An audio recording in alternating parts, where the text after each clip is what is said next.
my own space station. Welcome back, brave explorers of impossible worlds. We are excited to have you here to continue this odyssey together.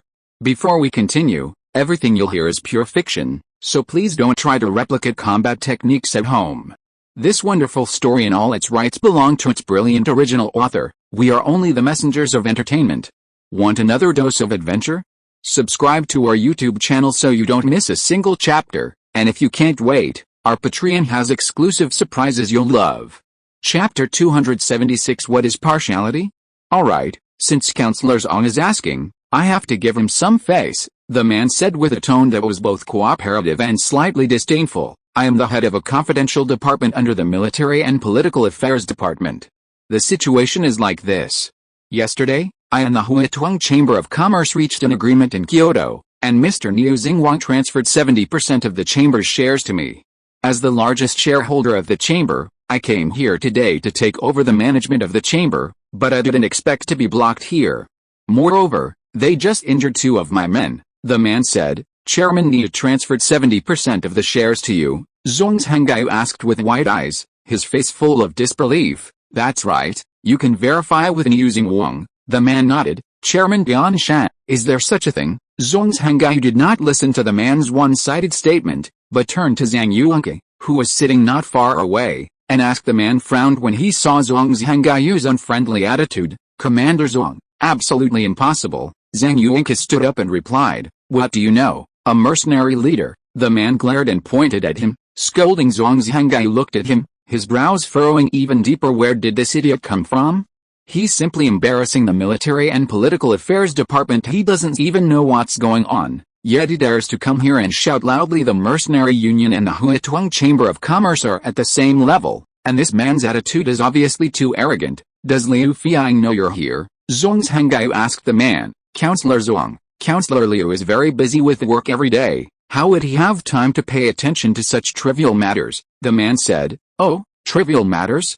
You think this is a trivial matter? Zhong's Hangyu laughed. You should go back first.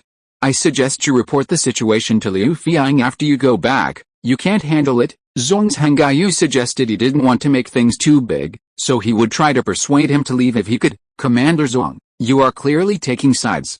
What benefits did the Huituang Chamber of Commerce give you that make you protect them so much? The man shouted. Boy, I'll give you a chance. Say those words again. Zhong's Hangyu glared at him and sternly reprimanded. You are just taking sides. The man was a little scared, his voice very low, as if he was muttering. Men, beat him up for me. Zhong's Hangyu's anger surged. Damn it. I have to teach you a lesson today, and let you know what it means to take sides. Several soldiers stepped forward, pinned the man to the ground and beat him violently.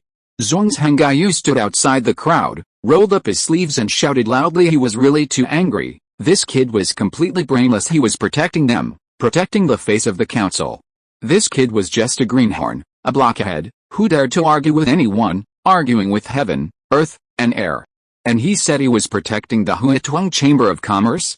He simply deserved to be beaten. Did the Huituang Chamber of Commerce need him to protect them? Damn it. Ignorant thing. Don't stay in Kyoto properly, but run out here to embarrass yourself. The soldiers were still beating him, and Zhong's Hangyu was still scolding. The man was pressed to the ground, shouting loudly. Yan Xiangping watched from the side without saying a word. This was not the Southwest Military Region, and it was not within his authority. At the same time, there was no need to speak. Zhong's Hangyu was enough. Zhang Yuanke was stunned as he watched from the side. Was he here to mediate? He was even more ruthless than himself. Beat him hard for me. Don't stop. Zhong's Hangyu also pulled up a chair and sat down, took out his phone and dialed out. Hey, Lao Liu, let me ask you, did you send someone to cause trouble at the Huituang Chamber of Commerce? Zhong's Hangyu directly called Liu Fiang of the Military and Political Affairs Department. No? I've detained the person. Come and get him. Zhong's Hangyu said. How would I know who it is? That kid is very tight-lipped, saying something about a confidential department.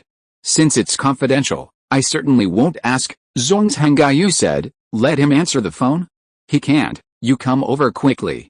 That's it. After speaking, Zhong's Hangyu hung up the phone directly. Logically speaking, the Military and Political Affairs Department controlled the military region's food supply and scientific research funding, so everyone would give Liu Fiang face.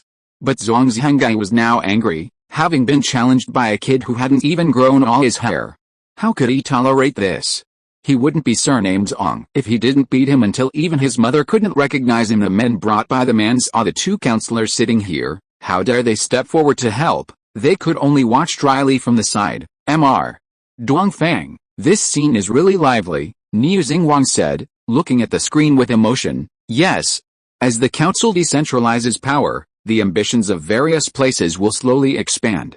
In the next period of time, the Chamber of Commerce will have no shortage of troubles, Dongfang Chen said. From the last time the council launched an anti-monopoly investigation against us, I felt that the council's attitude towards us had changed. Mr. Dongfang, you must be prepared for this, Niu Xingwang suggested, with a worried look on his face. Your feeling is not wrong. The council's current attitude towards us is that they want to abolish us, but they can't do without us. So the strategy they are taking is to weaken us whenever they have the opportunity, and if there is no opportunity, they will create one to weaken us, Dongfang Chen explained. Chapter 277 Xiaolin's condition. What? Why? Our Chamber of Commerce has always benefited the people since its creation, Niu Xingwang said, a little indignant. This is actually very normal. An uncontrollable private force, developing recklessly without supervision. Do you think the consequences are not terrifying? Dongfang Chen asked. That's true, Niu Xingwang nodded, indicating agreement. If it were peacetime, many of our operations would be illegal and resolutely banned. For example, manufacturing weapons, forming mercenaries, building bases, trying to control communication networks. Tell me, would you have dared to do any of these things before? Dongfang Chen said. Of course not, Niu Xingwang shook his head. Even now that it's legal, a tall tree attracts the wind, and our enemies, both overt and covert, will become more and more numerous. The troubles we encounter will also increase. Dongfang Chen seemed to be lamenting he was truly exhausted. He was clearly trying to save them, but those people were guarding against him as if he were a thief. They even harbored malicious intentions, wanting to secretly frame him. Niu Xingwang nodded. However, these things were expected. During the Chamber of Commerce's founding celebration, I also made an agreement with the two military region commanders. We will not offend others unless they offend us. If anyone offends us, we will certainly offend them. In extraordinary times, we adopt extraordinary methods. In short, no matter who it is, no matter what kind of background or strength they have, as long as they come looking for trouble with the Chamber of Commerce, they must pay the corresponding price, Dongfang Chen said. That's right, Niu Xingwang also agreed. Mr. Dongfang, a voice called from outside the door as the two were chatting. The person who came was Niu Xingwang's wife, Liu Qiqan. Dongfang Chen opened the door and let Liu Qiqan into the office. Sister Liu, are you here to ask about Xiaolin's condition? Dongfang Chen asked. Yes, Liu Qiqan nodded worriedly, her complexion very poor. When Dongfang Chen said this, Niu Xingwang's hand also trembled. He had wanted to ask for a long time, but he never had the chance to speak. Since you're both here, I'll talk about it. Dongfang Chen motioned for them to sit down, and then said, Xiaolin's illness is very serious. After testing, multiple organs in his body have been transplanted, and he has a very severe rejection reaction. From the current situation, it is highly likely that he was previously. At this point, Dongfang Chen couldn't bear to continue. Highly likely what? Niu Xingwang asked, a little choked up. Highly likely used for human experiments. Dongfang Chen gritted his teeth and said, human experiments? The two exclaimed in unison. It's just a guess. Dongfang Chen replied implicitly, are there still people in our China doing this kind of experiment? Niu Xingwang's face was full of disbelief. As far as I know, yes. Dongfang Chen gave a definite answer. Woo woo woo. Liu Qiqan cried softly. She was so heartbroken. That was the child she had raised bit by bit. How could she not be heartbroken that he had suffered so much outside? Niu Xingwang walked over and patted her back. They're truly conscienceless, Niu Xingwang said hatefully. Then Zuiner, can he still be saved? Niu Xingwang asked, afraid of hearing a negative answer. Answering this question was a bit embarrassing for Dongfang Chen. He originally thought that saving his son wouldn't be too difficult, and he had already spoken too confidently. He didn't expect the actual situation to be so complicated, that he would be helpless in the short term. Mr. Dongfang, please speak frankly, we are mentally prepared, Niu Xingwang said. The problem had to be faced eventually. A long pain is worse than a short one. Frankly speaking, There is a way to save Xiaolin, but the conditions are not ripe in the short term, Dongfang Chen said after thinking it over. He still spoke frankly. Mr. Dongfang, I don't quite understand, Niu Xingwang said, feeling confused. It's like this, to treat Xiaolin, a very important technology is needed. But we haven't mastered this technology yet, Dongfang Chen said. Then can Zuiner still wait? Niu Xingwang asked. Yes. I can help him build a treatment pod, using nanobots to monitor his physical condition 24 hours a day. Maintaining his vital signs is still possible, Dongfang Chen said. That's good, Niu Xingwang muttered to himself, relieved when Liu Qiqin heard that her son could at least be sustained for now. She stopped crying. Having a glimmer of hope was something, and maybe there would be a chance later. This was already better than they had expected. They had actually already prepared for the worst, whether or not to develop gene programming technology. Dongfang Chen wasn't going to dwell on it now. It wouldn't be too late to consider this issue after the advanced gene programming technology was unlocked. In the front lobby of the Huituang Chamber of Commerce after more than an hour, Liu Fiang finally rushed over in a hurry. Lao Zhuang, what are you doing? You called me over from so far away. I have a lot of things to do, Liu Fiang shouted loudly as he walked over. Lao Liu, come and take a look first. Do you recognize this person? Zhong's Hangayu said. Who is this? Liu Fiang saw a person sitting on the ground with a bruised and swollen face, completely unrecognizable. Chapter 278. The contract is gone. Director, it's me. The man's face was swollen high, and he said vaguely, who are you? Liu Fiang strained his eyes for a long time but couldn't recognize him. The woman accompanying him walked up to Liu Fiang and whispered something. He nodded, finally understanding. You stand up for me. Liu Fiang was annoyed when he saw the man sitting on the ground with a bruised nose and swollen face. This was simply embarrassing. Embarrassing was one thing, but embarrassing himself in public was another. Hearing Liu Fiang scold him, the man hurriedly stood up. I'm asking you, what are you doing running to Binjiang for no reason? Liu Fiang rebuked. The man was speechless. It was one thing for Zhang Zhenyu to beat him up without asking questions. After all, they weren't in the same department. But for his superior to scold him without asking questions, that was unacceptable. Why? Why is everyone targeting me? The man thought, feeling aggrieved. I'm asking you a question. What I? Liu Fiang's anger grew when he saw the man stammering. Direction, Tor, at $%. The man's mouth was leaking air, and he didn't know what he was mumbling. Straighten your tongue for me, Liu Fiang scolded. Director, these people are bullying us. I came to ask for shares, and they beat me. The man tried his best to speak clearly. Ask for what shares? Liu Fiang asked. Shares of the Huituang Chamber of Commerce. The man replied. You asked the Huituang Chamber of Commerce for shares? Liu Fiang's eyes widened. Yes, the man nodded. Are you made of gold? You think you can get shares just by asking? Why don't you go to the parliament building and ask to be the speaker? Liu Fiang was exasperated. How could he have brought out such a useless person? No, director, this was agreed upon in advance. We have a contract, the man argued reasonably. Contract? Take it out and let me see. Liu Fiang didn't believe it. Bailey Ji couldn't even touch the Huituang Chamber of Commerce. How could this kid do it? Get the contract, the man said to the woman accompanying him. The woman nodded, took out a file bag from her bag, and handed it over. Liu Fiang opened the file bag, looked at it, and then closed it. Playing games? Where's the contract? Liu Fiang looked at the man and asked. It's inside. The man was a little confused. Look for yourself. Liu Fiang didn't waste any words and threw the file bag back. Why isn't it here? The man took the file bag and looked at it. It was empty. He looked at the woman next to him, and the woman also took the file bag and looked at it. It was really gone. Where's the contract? The man asked. The woman didn't know either. She had been carrying this file bag with her all the time, so how could it be gone? The man glared at the woman fiercely, as if scolding her for not being able to handle even such a small matter. Since Dongfang Chen dared to let Niu Xingwang sign the contract, he must have been prepared. It was easy to attach some nanobots to the contract. The woman lowered her head and didn't dare to say a word. Now, immediately, get back to Kyoto for me. Did you hear that? Liu Fiang didn't waste any more words and scolded. He knew in his heart that this matter was not that simple. This kid must have been set up, otherwise, he wouldn't have been so stupid as to come here looking for trouble. But now that the key thing was gone, there was no way to explain it. Now he could only swallow this loss. Director.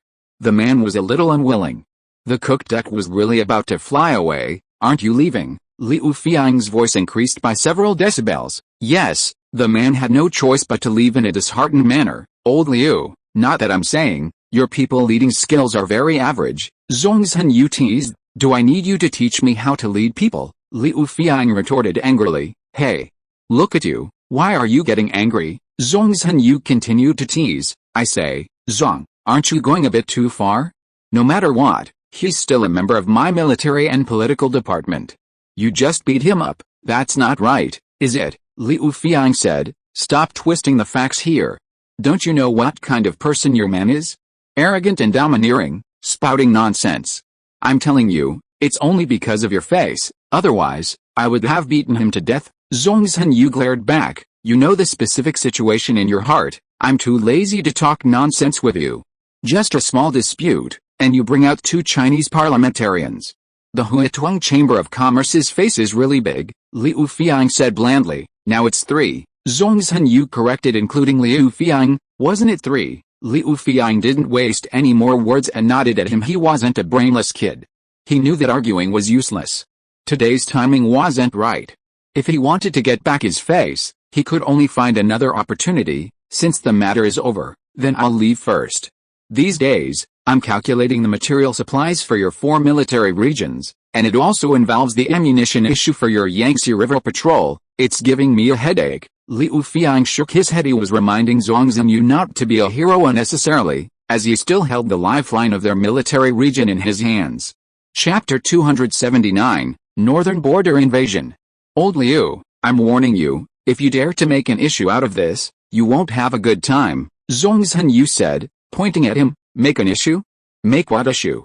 Don't make false accusations. I always follow the rules. Liu Fiang pushed Zongzhen Yu's finger away. Remember what you said today, Zongzhen Yu said. Liu Fiang smiled, ignored him, and looked at Yan Xiangping next to him, saying, Old Yan, it's been said that you have a special relationship with the Huituang Chamber of Commerce.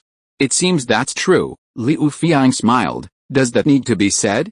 It's obvious. Yan Xiangping spread his hands, trying to provoke conflict between them. Yan Xiangping wouldn't fall for it. I'm just wondering, the chairman of the Huituang Chamber of Commerce is just a local real estate developer. How did he manage to climb onto your high branch? Liu Fiang continued to say sarcastically. Maybe we just get along. I suggest that if Councilman Liu has the opportunity, you can sit down with Chairman Liu and chat.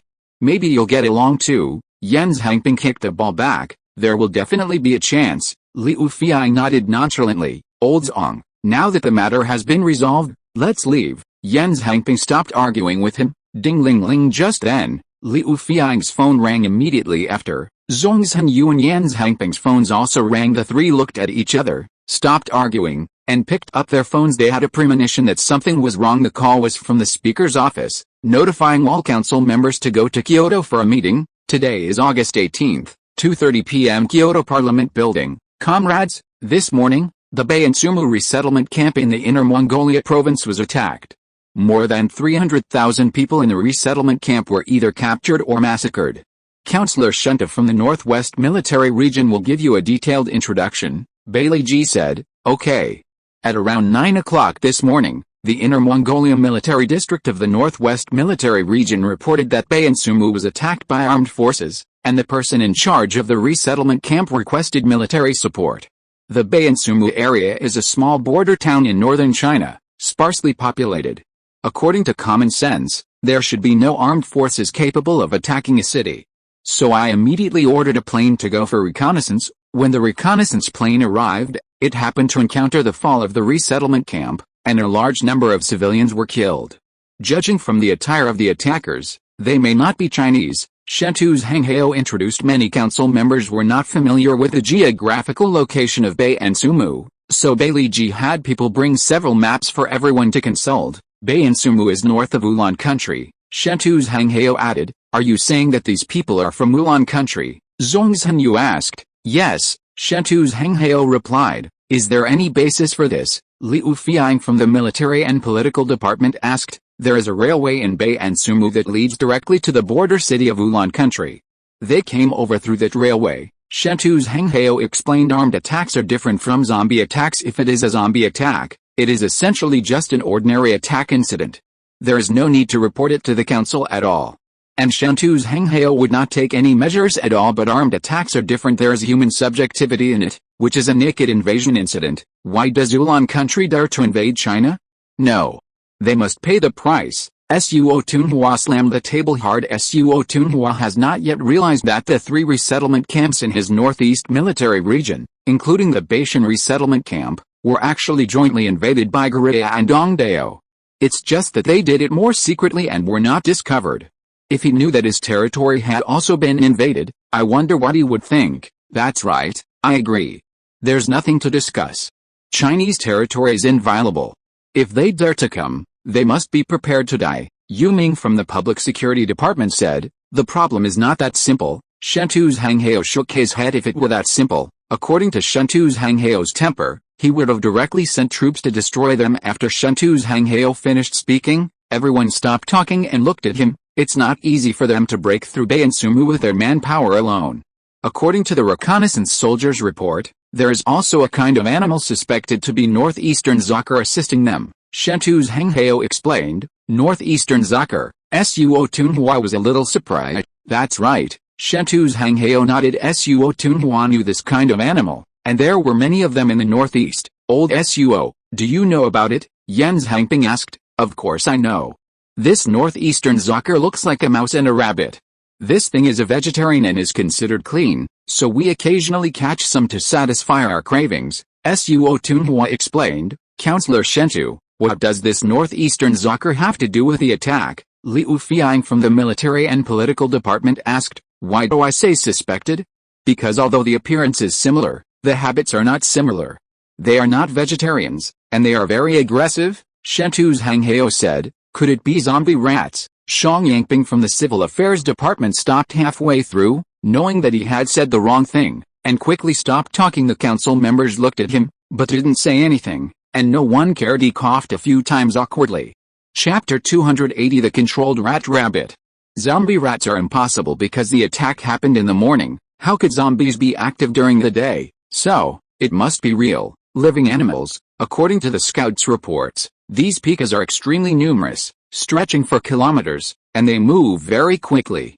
Under their attack, the Bay and Sumu resettlement area was breached in less than 10 minutes. Shen Tuzhenghao continued, then what do you mean by these pikas cooperating with them? Zhong Zhengyu asked. I brought a video recorded on site, and everyone can watch it together, Shen Tuzhenghao said without explaining. After watching the video, everyone understood what was going on. The video file had already been copied to the projection equipment in advance and could be played directly. The picture was taken from high in the sky, from a great distance, but it was still relatively clear from the picture. It can be seen that the land there is severely desertified, and the entire ground has a desolate, earthy, yellow color. On this desertified land, there is a small town, and a circle of high earthen walls stands around the town. Outside the north side of the city, a vast expanse of gray-black was constantly moving on the ground. After they arrived outside the city, they quickly split into 2 teams, one on the left and one on the right, spreading along the city walls, quickly surrounding the entire small city. Subsequently, a small team of about 2,000 to 3,000 people, led by several jeeps, constantly approached the small city closer and closer. Then, a magical scene appeared. The pikas actually retreated to both sides, creating a passage for this team. Huh? Seeing this, several counselors made soft sounds of surprise. They all understood what Shen Tuzhenghao meant. When the team reached the city, several people in the lead jeep got out of the car, looked at the sky, and shouted at the camera. They saw the reconnaissance plane in the sky and seemed to be warning it soon. One person took out a handheld rocket launcher and aimed it at the plane. The picture quickly zoomed out and stopped there. This video was taken by the plane sent for reconnaissance this morning. At that time, the flight altitude was relatively low, and they had already been discovered. In order to prevent being shot down, it quickly evacuated, Shen Tuzhenghao explained. The counselors nodded, indicating that they understood. There is definitely something wrong with these pikas, Zhong Zhengyu concluded. Old Zhong, aren't you talking nonsense? Everyone can see that there is something wrong with this thing. The key is, what is the problem? Liu Feiying from the Military and Political Department laughed. Zhong Zhengyu glanced at him and said nothing more. They seem like someone is controlling them. Jing Cheng from the Cultural Department said, I feel the same way. He Jingwei from the Security Department also had the same view. How about this, Counselor Liu? Give this video to you, and have the people from the informationization department analyze it and give a result as soon as possible. Bailey Ji arranged the informationization department is a subordinate department of the military and political department and is under the jurisdiction of Liu Feiying. The counselors present were not professional in technology, and after discussing it, they could only engage in a war of words. Okay, Liu Feiying replied, before the results come out, let's make a hypothesis first. If these pikas can be manipulated artificially, what is the worst case scenario? Everyone, please speak up. Bailey Ji said the hypothetical method is a common method in formulating decisions. We cannot ideally assume that everything will develop in the direction we hope. If we want our side to be invincible, we must ensure that even in the worst case scenario, we can have a stable response. That depends on the cost for them to achieve this. Ulan country is a landlocked country, and its technological level has always been relatively backward. I think even if they can achieve this, the cost will probably not be low. He Jingwei from the security department said, actually, there is another possibility. I wonder if their method of controlling pikas is the same as our country's red-clad sect's method of controlling zombies? What I mean is that they may not be achieving control over pikas based on technology, but on some mysterious factor. If this is the case, then there may be no cost. Lu Yuanhang from the Water Administration Department said, there is no need to worry about this. The method of controlling pikas can never be the same as the method of controlling zombies, Zhong Zhenyu said. Oh? It seems Counselor Zhong knows some inside information, Lu Yuanhang asked. I do know something. 2 months ago, we captured 3 red-clad sect saints who participated in the zombie siege incident. Through interrogation, we learned some information from them. Among them, there was mention of some secrets about the red-clad sect saints using the spirit invocation technique to control zombies, Zhong Zhenyu said. What? There is such a thing? The counselors were shocked and whispered to each other from everyone's constant shaking of their heads. It can be seen that they did not know about this matter. It's no wonder. The speaker at the time was a fake, and it is estimated that this information was submitted and then disappeared without a trace. Chapter 281 Zhongzhangyu's Revelations. It's estimated that among these counselors, only Yan Zhangping, Shentu's Henghao, and Zhongzhangyu know the inside story, and among the 3 of them, only Zhongzhangyu knows the most about spirit summoning. So when Zhongzhangyu brought up this matter, it was understandable that everyone looked surprised. Bang, bang, bang, the speaker knocked the gavel. Alright, everyone, quiet down. Counselor Zhong, please continue, Bailey Ji said. Zhongzhangyu nodded and continued, since everyone is not clear, then I will give a general introduction. Spirit summoning is actually not mysterious at all. Its essence is actually a kind of biological instinct imprinting reaction. Currently, Yan Zhangping introduced the process of performing spirit summoning. Some of this content came from the interrogation results, but a larger part came from the supplements made by Dongfang Chen after the interrogation was completed. Of course, Zhongzhangyu couldn't mention Dongfang Chen's name when introducing it here. Once he did, he would be in trouble, Yan Zhangping would be in trouble, and even the entire military region would be in trouble. So, for the sake of safety, all the content could only be attributed to the saint and voiced confession. After listening to Zhongzhangyu's description, everyone showed an expression of realization. Then where is this captured saint envoy now? He Jinghu from the security department asked. This person is very important. For them, this is an important breakthrough in uncovering the red robe cult's veil. The person has already been shot by me, Zhongzhangyu said. How could you kill such an important figure? He Jinghu was a little unable to understand and complained. This was a long time ago. What were you doing at that time? If you can't do it, go dig in the soil. Maybe you can still find the bones, Zhongzhangyu said unhappily when he saw him complaining. Are you all just freeloaders? I was the only one who found out the secret of spirit summoning. Not only are you not grateful, but you're also nagging from the side. We didn't know at the time. Liu Feiying from the military affairs department was a little anxious. What is this all about? How come there was no news before? He Jinghu continued to grumble. Bang, bang, bang, the speaker knocked the gavel again. This is not a vegetable market. Everyone, keep quiet, Bailey Ji said. Since the matter has already passed, there is no value in discussing it now. Let's get back to the topic. Yan Zhangping suggested. Yan Zhangping said this because he wanted to bypass the matter of the true and false speakers. The fact that the council did not receive this information was the ghost of the fake speaker. This matter is a secret among secrets, and even the counselors cannot know. Once this matter is revealed, the effect will be no less than releasing an atomic bomb. Since there are true and false speakers, Then which one is real and which one is fake? You say this one is real, but I still suspect it's fake. In this way, it will be difficult to unify people's hearts. If people's hearts cannot be unified, all kinds of chaos will follow. If the control method of the rabbits is different from the control method of the zombies, then we can basically rule out the possibility of control through mysterious means. Moreover, Counselor Zong just mentioned that the red robe cult spirit summoning, to put it bluntly, is not mysterious at all. Tian Huameo from the energy department said, I also think so. Ulan must have used some kind of technical means. Wu Shengrong from the land administration department echoed, if some kind of technical means is used, the number of rabbits is so large, the cost will definitely not be low. Chen Guangxun from the finance department said cost is a very important factor limiting scale like this kind of rabbit, even if the control cost of each animal is not high. If you want to expand the scale infinitely, it means infinite investment. This is impossible for a country that is not rich in itself. Why do everyone want to discuss costs? That's because the most terrifying thing about this kind of rabbit is its large number. As long as there is a cost, it means that this kind of rabbit cannot increase indefinitely. If it cannot increase indefinitely, then it will be easy to eliminate. I think we are still too optimistic. Cost can certainly limit the number of rabbits to a certain extent, but there is no inevitable causal relationship.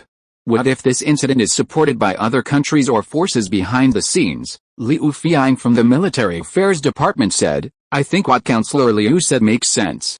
Counselor Suo also said just now, what gives Ulan the courage to invade Chinese territory? This is not normal in itself. If this is supported by other countries or forces behind the scenes, then it makes sense. Chen Guangxun from the finance department said, agree. Other counselors echoed, it seems that everyone has reached a consensus on this point. Then let's talk about how we should respond. Bailey Ji summarized and raised a new question. I still say the same thing. Chinese territory cannot be violated. Whoever dares to come, we will beat the crap out of them. Suo Tunhua said, did anyone need you to say that? Of course, we have to fight. And we must hurt them badly in one go. The question is, how should we fight? How should we eliminate those rabbits? Zhuang's Hangayu said, they're just a bunch of tiny animals, what's there to be afraid of? Suo Tunhua didn't like listening to Zhuang's Hangayu and directly retorted. Chapter 282 Yan's Hangping, S-Plan. Zhong's Hanyu wanted to retort, but then thought better of it. It was more important to discuss serious matters now. HMPH seeing that Zhuang's Hanyu didn't speak, Suo Tunhua snorted triumphantly, this kind of animal is really too small, difficult to catch and difficult to kill. Moreover, with a large number, its attack power cannot be underestimated. It's indeed tricky. Wu Shengrong of the Land Administration Department shook his head, unable to come up with a suitable solution after thinking for a long time. How about using poison? Yao Wenkang of the Agriculture Department suggested in agriculture, insecticides are often used to eliminate pests, but he wasn't sure if it would be effective here. I think it might work. We can use cyanide to prepare biochemical bombs and spray agents. As long as they are released into the Pika population, the effect will definitely be immediate. Shang Yangping of the Civil Affairs Department said, I don't think it will necessarily work. Whether it's made into bombs or sprayed as agents, they will at most adhere to their bodies, and will be useless unless ingested. Lu Yuanhang of the Water Administration Department said, it will definitely be useful, but the result may not be very optimistic, and it won't be immediate. The poison attached to the pikas may inadvertently spread into their mouths, but it's not absolute, there's a probability issue. Also, poisoning requires a certain process. But on the battlefield, that process is precisely what's lacking. Counselor Shunta just said that the Bayan Sumuri settlement camp was captured in just over 10 minutes. I ask you, in a dozen minutes, can all these pikas be poisoned to death? Pang Lijia of the Justice Department said. Everyone nodded and then shook their heads. They were also thinking. They nodded because they felt Pang Lijia made sense, and they shook their heads because they thought this method was indeed not feasible. In fact, the best way to deal with this kind of animal is to use flamethrowers. They have a large kill area and are more efficient. However, this kind of equipment cannot be mass-produced, and fuel bottles cannot be supplied in time. If we can't fight continuously, once the animals are not completely wiped out and counterattack, the situation will be very passive. Jens Hangping said the Southwest Military Region used flamethrowers every time they encountered bat zombies. But later, they stopped using them. First, they couldn't afford it. Fuel bottles were limited. Second, it wasn't necessary. With the underground works, the soldiers could temporarily hide. Flamethrowers are indeed not feasible. If thousands of soldiers use flamethrowers at the same time, the consumption of one battle would be enormous. By then, we won't have hurt the enemy, but we will have hurt ourselves first, Liu Fiang of the Military Administration Department said. Actually, there is another way. Yan Zhangping thought for a moment and said. The counselors looked over curiously. Previously, I saw a combat robot at the Huituang Chamber of Commerce. Its appearance is a bit like a spider, about 30 centimeters in size. Their combat methods are somewhat similar to those of Pikas, both controlled by a group. Thousands of such robots work together to complete combat missions. If you don't quite understand, you can imagine it as a large bee colony with good organization. Yan Zhangping said this combat robot was actually used by Dongfang Chen when training students. Later, during the celebration of the establishment of the Huituang Chamber of Commerce headquarters, Yan Zhangping and Zhuang Zhenyu had even gone to see it in person. However, in order to prevent others from knowing that he and the mysterious man had a closer relationship, he could only attribute the idea to the Huituang Chamber of Commerce. Dongfang Chen's purpose in letting them watch was to hope to enhance the influence of the Huituang Chamber of Commerce through their relationship. Yan Zhangping thought that Dongfang Chen wouldn't mind him saying this today also. If Dongfang Chen didn't want to sell this simulation spider robot, why would he let them see it? Yan Zhangping always believed that Dongfang Chen was only interested in things that benefited him. Why is it the Huituang Chamber of Commerce again? He Jinghu of the security department said. Perhaps due to the nature of his profession, he had always been wary of the sudden rise of the Huituang Chamber of Commerce, and the big hand behind the Huituang Chamber of Commerce. Unfortunately for him, he had never found any evidence of wrongdoing. What's wrong, Counselor He? You seem to be very resistant to the Huituang Chamber of Commerce, Yan Zhangping asked him. The topic of the Huituang Chamber of Commerce is unavoidable in every agenda of our council. Don't you think this is very abnormal? He Jinghu questioned. I don't think so. Isn't it just that everyone doesn't have any good ideas? I brought it up for everyone to discuss. What's the problem with that? Yan Zhangping spread his hands and said, it is rumored that Counselor Yan has a deep relationship with the Huituang Chamber of Commerce. Could it be that the Huituang Chamber of Commerce is Counselor Yan's industry? He Jinghu asked, with a hint of probing in his voice. Haha. Since when did Counselor He start using rumors as the basis for judgment? If you think that the scientific research strength of our Southwest military region is stronger than that of your security department, then I might barely believe that this rumor has a little credibility, Yan Zhangping said with a hint of sarcasm. The logic was simple. If the Huituang Chamber of Commerce was established by Yan Zhangping, then its scientific research strength would definitely not exceed the level of the Southwest military region. And the security department, as the intelligence hub, was definitely stronger than the military region in terms of technological strength. Chapter 283 Swarm Tactics. Yan Zhangping's words were meant to tell everyone that the Huituang Chamber of Commerce could not possibly be a product of the military region from a technical standpoint. On the other hand, it was a satire of the security department's dereliction of duty, even showing incompetence in the investigation of Huituang Chamber of Commerce. He Jinghu also understood Yan Zhangping's meaning, and was both angry and annoyed. His face flushed red. The more he couldn't find out, the more other counselors, even the speaker, would think he was incompetent. The more everyone ridiculed him, the more he would be hostile to Huituang Chamber of Commerce. Bai Liji looked at He Jinghu and sighed silently. He had even assigned the Dark Knight team to him, but there were still no results. He really didn't know what to say. Of course, with Shen Wengang as the captain of Dark Knight, it was simply impossible for He Jinghu to get useful information from Dark Knight. He should be thankful that Dongfang Chen didn't use this to scheme against him. In fact, Dongfang Chen didn't plan to use this point, and wouldn't even use the sleeper cell line in the short term. On the contrary, he would continue to arrange for some more sleepers to go out from the current situation. If China wants to overcome the crisis and move towards victory and peace, it must inevitably undergo a major reshuffle. But now, the contradictions are still in their infancy and haven't become prominent. Far from the time for a major reshuffle. When the time is not right, no matter how great a hero you are, you will not have a place to use your abilities. There are no heroes in ordinary times, only the heroes of the times. To succeed, you must accurately grasp the development of the situation. Therefore, Shen Wengang, as the head of the Dark Knight team, is a relatively important nail, and there is no need to move him lightly. Let He Jinghu fumble around blindly. Alright, you two stop arguing. Counselor Yan, please continue. Bai Liji interrupted the two people's argument. I believe that the form of warfare is changing. and our combat methods also need to be updated. Traditional human wave tactics, attacking important military targets, and intensive firepower bombing have now exposed many shortcomings. For example, now, with various types of weapons and equipment and many means of attack, we are helpless in dealing with things like mutated ants, mutated cockroaches, mutated bats, and this time's rat-rabbit swarm. This problem itself is worth pondering. Yan Zhangping paused here, waiting for everyone to digest it. These words were objective and practical, and the counselors had no objections. Everyone should find it easy to see that these mutated animals all use group attack methods. Looking at each individual, their abilities are actually very limited, and their attack methods are also very simple. But if combined, they form an irresistible force. I call this combat method swarm tactics. I have also listed several main characteristics of swarm tactics for everyone to refer to. First, large numbers. Note that the large numbers I am referring to here mean a scale of at least tens of thousands. Ordinary beehives and ant nests that exist in nature do not have very large individual group sizes, so they do not show enough aggressiveness. This small-scale group is actually very unstable and easily destroyed. But if the number is large enough, the lethality will increase exponentially. For example, the locust plagues that have frequently occurred in history.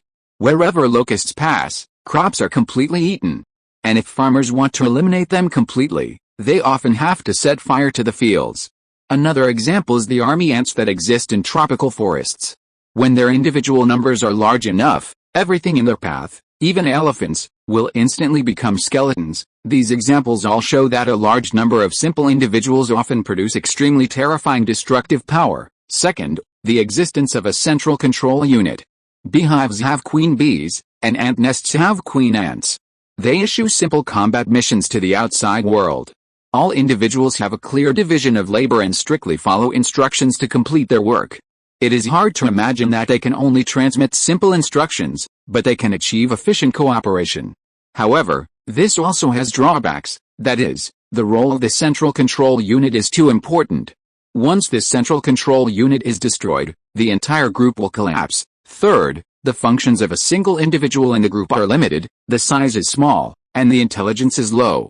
In fact, this was reminded to me by the staff of Huatuang Chamber of Commerce. All along, our method of developing weapons has been to emphasize the lethality of a single individual, such as tanks, airplanes, and artillery. The larger the caliber and the larger the size, the stronger the destructive power. This is actually our entry into inertial thinking. I asked that staff member, why make the robot so small? Guess how that staff member explained it? That staff member was actually Dongfang Chen. Yan Zhangping paused, and without waiting for everyone to answer, he continued. He said that the smaller the size, the fewer materials are needed, and the less energy is consumed during operation. You see, isn't this the problem we are facing now? Why don't we use airplanes, artillery, and tanks to eliminate those rat-rabbits? Isn't it because they have poor maneuverability, consume a lot of fuel and ammunition, and it is difficult to achieve precise strikes? There is also the flamethrower I just mentioned. Why did I later stop using this weapon? Ultimately, it is because the cost is high and it is not easy to achieve results. If you are listening to this novel on a channel other than Fanfic World, it means it was downloaded and re-uploaded without effort. We warmly invite you to visit our channel, Fanfic World. There you will find the original version of this story and many other novels of various genres. We look forward to seeing you dive into a world of incredible novels. Chapter 284. Hit yourself in the face. Fourth, these individuals often act quickly and possess strong maneuverability. This characteristic also makes it difficult for our traditional heavy firepower to achieve precision strikes against them. To counter swarm tactics, we must start with these characteristics. I personally believe there are two methods. The first method is a decapitation strike. As the saying goes, capture the ringleader first to defeat the bandits. If we can locate the central control unit, destroying it will instantly render the entire rat-rabbit swarm combat ineffective. Upon hearing Yan Zhangping propose solutions, the congressmen picked up their pens and began taking notes. The second method is swarm against swarm. If there is no way to find the central control unit of the enemy rat-rabbit swarm, or even if it is found but unnecessary conditions for a decapitation strike are not met, then we can only build our own combat swarm. Only swarm against swarm can achieve precision strikes against the enemy. Of course, this is just my personal opinion, and everyone can refer to it. Hearing this, are you planning to promote Huotong Commerce's simulated spider robots in the parliament? He Jinghu, from the Security Council, asked. I think Counselor He has misunderstood. I just said that I am only providing reference opinions. As for what kind of plan to adopt, that is naturally subject to the results of the meeting's discussion. Furthermore, as is well known, Huotong Commerce does not do business with the military, so if the parliament decides to purchase this simulated robot, it will naturally come to my southwest military region, Yan Zhangping said with a sly smile, staring at He Jinghu. What's wrong with promoting simulated robots? Yan Zhangping expressed that he would not only promote them, but also promote them to himself. If you are unwilling to buy from Huotong Commerce will not sell to you. Yan Zhangping, aren't you going too far? To so blatantly use your power for personal gain, what do you take the parliament for? He Jinghu slammed the table and sternly questioned, use my power for personal gain? May I ask Counselor He, what personal gain have I sought? Yan Zhangping was not annoyed and asked calmly, sought what personal gain? If you have the guts, tell everyone how many crystal cores you earned from the parliament and various military regions from the ultrasonic transmitter last time. He Jinghu stood up and questioned confidently, haha, Counselor He, is this how your Security Council always operates? No wonder you can't produce decent results. The crux of the problem lies here. Yan Zhangping laughed. What do you mean? He Jinghu asked coldly. Isn't it obvious? Relying solely on hearsay and subjective assumptions to handle affairs, it would be truly strange if you could achieve any results. Yan Zhangping said. The other congressmen also shook their heads, thinking that He Jinghu was too impulsive. Today Yan Zhangping can openly sell transmitters. How could he allow others to easily find fault? Not to mention earning more or less. The accounts absolutely cannot have problems. Would he be so foolish as to dig a pit for himself? For Yan Zhangping, the accounts are naturally very easy to balance. That's because no one knows the true purchase price of the transmitter, so the cost is whatever Yan Zhangping says it is. Therefore, as a matter of course, if Yan Zhangping says he made money, then he made money. If he says he didn't make money, then he didn't make money. How could others possibly verify any problems? If problems cannot be verified, how can it be determined that Yan Zhangping is using his power for personal gain? Everyone present is an astute individual, and they understand this matter with a little thought. Therefore, no one has ever mentioned this matter, but He Jinghu got anxious today and said it out loud. What can be done by saying it out loud? Only slap yourself in the face. You? He Jinghu was hit where it hurt, his chest heaving violently. I propose that the financial problems of the southwest military region be investigated. He Jinghu was not convinced and wanted to continue down this path. None of the congressmen echoed him, and the scene was a bit awkward. You? He Jinghu was very dissatisfied with the indifference of these congressmen, but he didn't know what to say. He felt that his idea was correct, but no one believed him. It's not that no one believed him, it should be said that most congressmen believed there was something fishy going on. But knowing that no results could be found, taking the lead in this situation is obviously unwise, and it would offend people for nothing. Alright, Counselor He, please sit down first, Biology said, seeing the speaker speak. He Jinghu could only sit down helplessly. Counselor Yan, has this simulated spider robot you mentioned been tested? Biology asked. No. I only briefly understood it at the time, and I didn't pay too much attention to it, Yan Zhangping replied. Biology nodded. Everyone, we have already made a resolution on the Huotong Commerce issue and have completed the antitrust investigation. Let's put this topic aside for now. I personally believe that Counselor Yan's plan is still reasonable, but the specific effectiveness needs further verification. Biology stated. There are two key words here. One is temporarily and the other is reasonable. This is to balance opinions from all sides and to separate the Huotong Commerce issue and the simulated spider robot matter into two parts. This is a basic tone. This attitude is consistent with the results analyzed by Dongfang Chen. The parliament still wants to use Huotong Commerce's technology to solve practical problems, so it cannot be completely rejected. However, the phrase "put it aside temporarily" clearly tells everyone that there may be further suppression of the commerce later. Chapter 285 Military Products Promotion Conference. Ba Liji's attitude was approved by all the councillors. How about this, Counselor Yan? This matter will still be handled by you. First, purchase a batch of simulated spider robots and conduct a live combat exercise.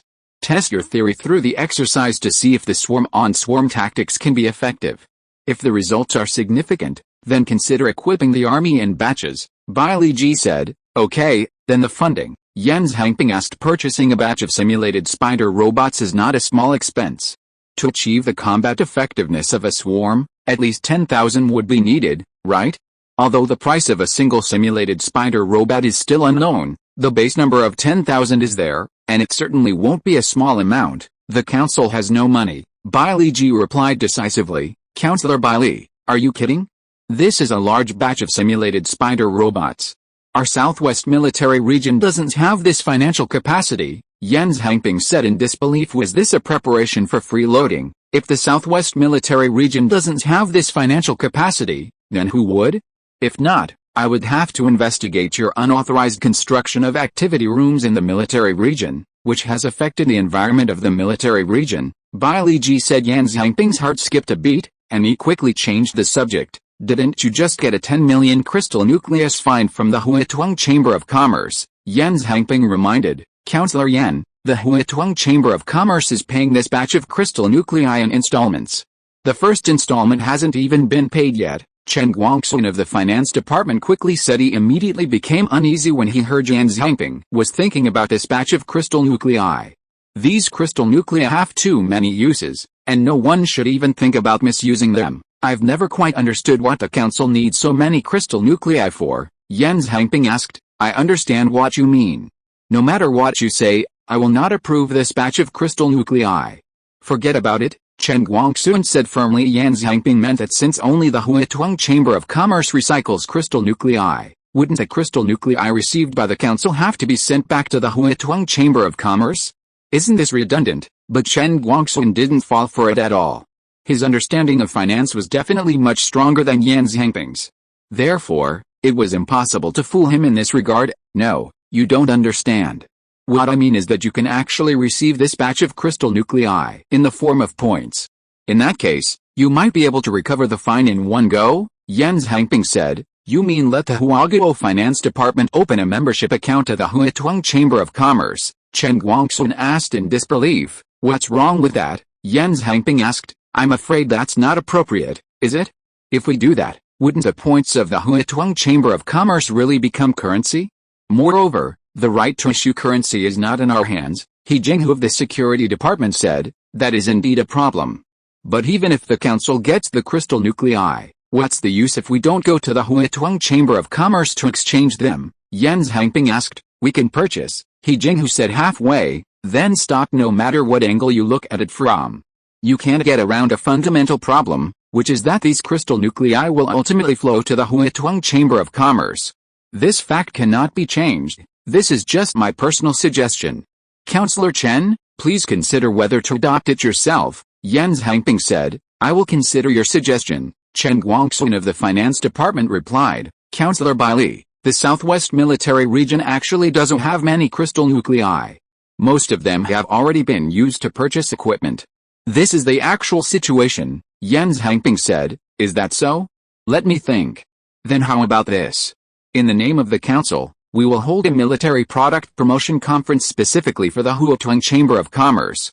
At that time, let them do a tactical performance of at least 10,000 simulated spider robots, Bai Liji suggested. Yan Zhangping expressed that you really know how to play by changing the name. He directly saved the purchase cost of tens of thousands of robots and also verified the swarm tactics. I think it's feasible. Chen Guangxun was the first to express his opinion. As long as he doesn't have to pay, he agrees with both hands. I also agree. He Jinghu also expressed his opinion. He was happy that the Huituang Chamber of Commerce was unlucky. I say, you people, when did you become so cunning? That's just a newly established folk organization. How did it get in your way? You've already taken advantage of them once, and it hasn't even been a week before you're doing it again. Is this still the Council of Huaguo? Is it still the Council of the People? Huh? Zhongzhangyu couldn't listen anymore and stood up to question. Bang Suo Tunhua slammed the table and also stood up. Damn it. Zhong Four Eyes, I have to say, you spoke like a man today. This is the first time I've been able to see eye to eye with you. Bai Liji, I didn't realize it before, but how can you be so despicable? The Huituang Chamber of Commerce is developing well, so you forcibly put a monopoly head on them and fine them 10 million crystal nuclei. Now you're thinking of ways to get them to do free labor and prepare a tactical performance of 10,000 robots for you. What? Are you going to be the emperor? Everyone has to serve you. Suo Tunhua also questioned the outburst of the two military region commanders. Shocked everyone's eyes widened. Chapter 286. Go to the Chamber of Commerce for consultation. What are you two doing? This is the council. How dare you openly insult the speaker? He Jinghu of the security department stood up and reprimanded them. That's right. According to the Council Act, openly insulting the speaker in the council should result in suspension and reflection. Liu Fiang of the military and political department also stated, suspend me then, damn it, good riddance. Suo Tunhua was not afraid at all. You, surnamed Liu, stop trying to scare me here. I'm telling you, you're no good either. Zhongzhen Yu shouted at this moment. The council had truly transformed into a street market. These were all the most powerful figures in whole country, and at this moment, they didn't care about their image at all. Biology just sat there, wondering what to think. He didn't stop the crowd's quarrel. Fellow councillors, please stop arguing and listen to me for a moment. Pang Lijia of the legal department stood up and said, speak. Zhongzhen Yu said, from a legal perspective, I don't think the speaker's proposal is unreasonable. Since Huotuang Chamber of Commerce is open for business, I don't think it's excessive to provide users with necessary product demonstrations. Moreover, the price of 10,000 robots is estimated to be at least tens of millions of crystal cores. We can't just purchase them without doing research, right? Isn't the taxpayers' money still money? Pang Lijia of the legal department said. Although at present, these taxpayers are only Huotuang Chamber of Commerce and the Mercenary Union, what he said sounded reasonable. Councillor Pang is right. I also think this is a very reasonable request. Why are you two so agitated? Chen Guangxun of the finance department also stood up to express his opinion. Old Yan, you speak. Zhongzhen Yu couldn't argue with him, and looked at Yan Xiangping and said, it's useless for us to talk here. We still have to see the attitude of Huotuang Chamber of Commerce. As everyone knows, Huotuang Chamber of Commerce has never done business with the military. Today I can finally understand why they do this, Yan Xiangping said with a smile. Biology frowned slightly upon hearing this. Everyone stopped talking and sat down one after another. A private force that can receive the attention of the entire council. I think this just shows that they are really remarkable. Regarding the military product presentation, I will personally go to the Chamber of Commerce to negotiate and try my best to make it happen. But I hope everyone can understand that in such a crisis-ridden end of the world, the power of unity is greater than confrontation. Whether it's official forces or private forces, as long as it's beneficial to whole country, it should be supported and promoted. I hope everyone can abandon their prejudices and unite against the outside world. Yan Xiangping calmly said some of his thoughts, and everyone remained silent. Then let's do that. First, Councillor Yan will go to Huotuang Chamber of Commerce to negotiate, and after there are results, we will discuss the next step of action. Councillor Zhang, after the meeting, you should immediately draft a diplomatic note. Try to negotiate with Ulan country, and condemn their invasion. If you can contact them, demand that they immediately hand over all the perpetrators and escort the captured Hua country hostages back home. If the Ulan country council cannot be contacted, then forget it. Once we are ready, we will take military action directly. Biology arranged. Councillor Zhang Jun, director of the Foreign Affairs Department, member of the council. Okay, Councillor Zhang replied. Meeting adjourned. Biology said. The meeting ended at 6 o'clock in the afternoon. After leaving the council building, Yan Xiangping went straight to the headquarters of Huotuang Chamber of Commerce in Binjiang. He was ostensibly going to Huotuang Chamber of Commerce, but in reality, he was going to meet Dongfang Chen as the sun was setting. Yan Xiangping arrived in Binjiang. Commander Yan, what brings you here in such a hurry? Dongfang Chen asked in the underground main base. Xiao Chen, I won't beat around the bush. This morning, the northern border of Hua country was invaded. People from Ulan country attacked a small resettlement in the northern part of Inner Mongolia province, Bay and Sumu resettlement, massacring and capturing hundreds of thousands of residents. Yan Xiangping briefly introduced the situation. Ulan country?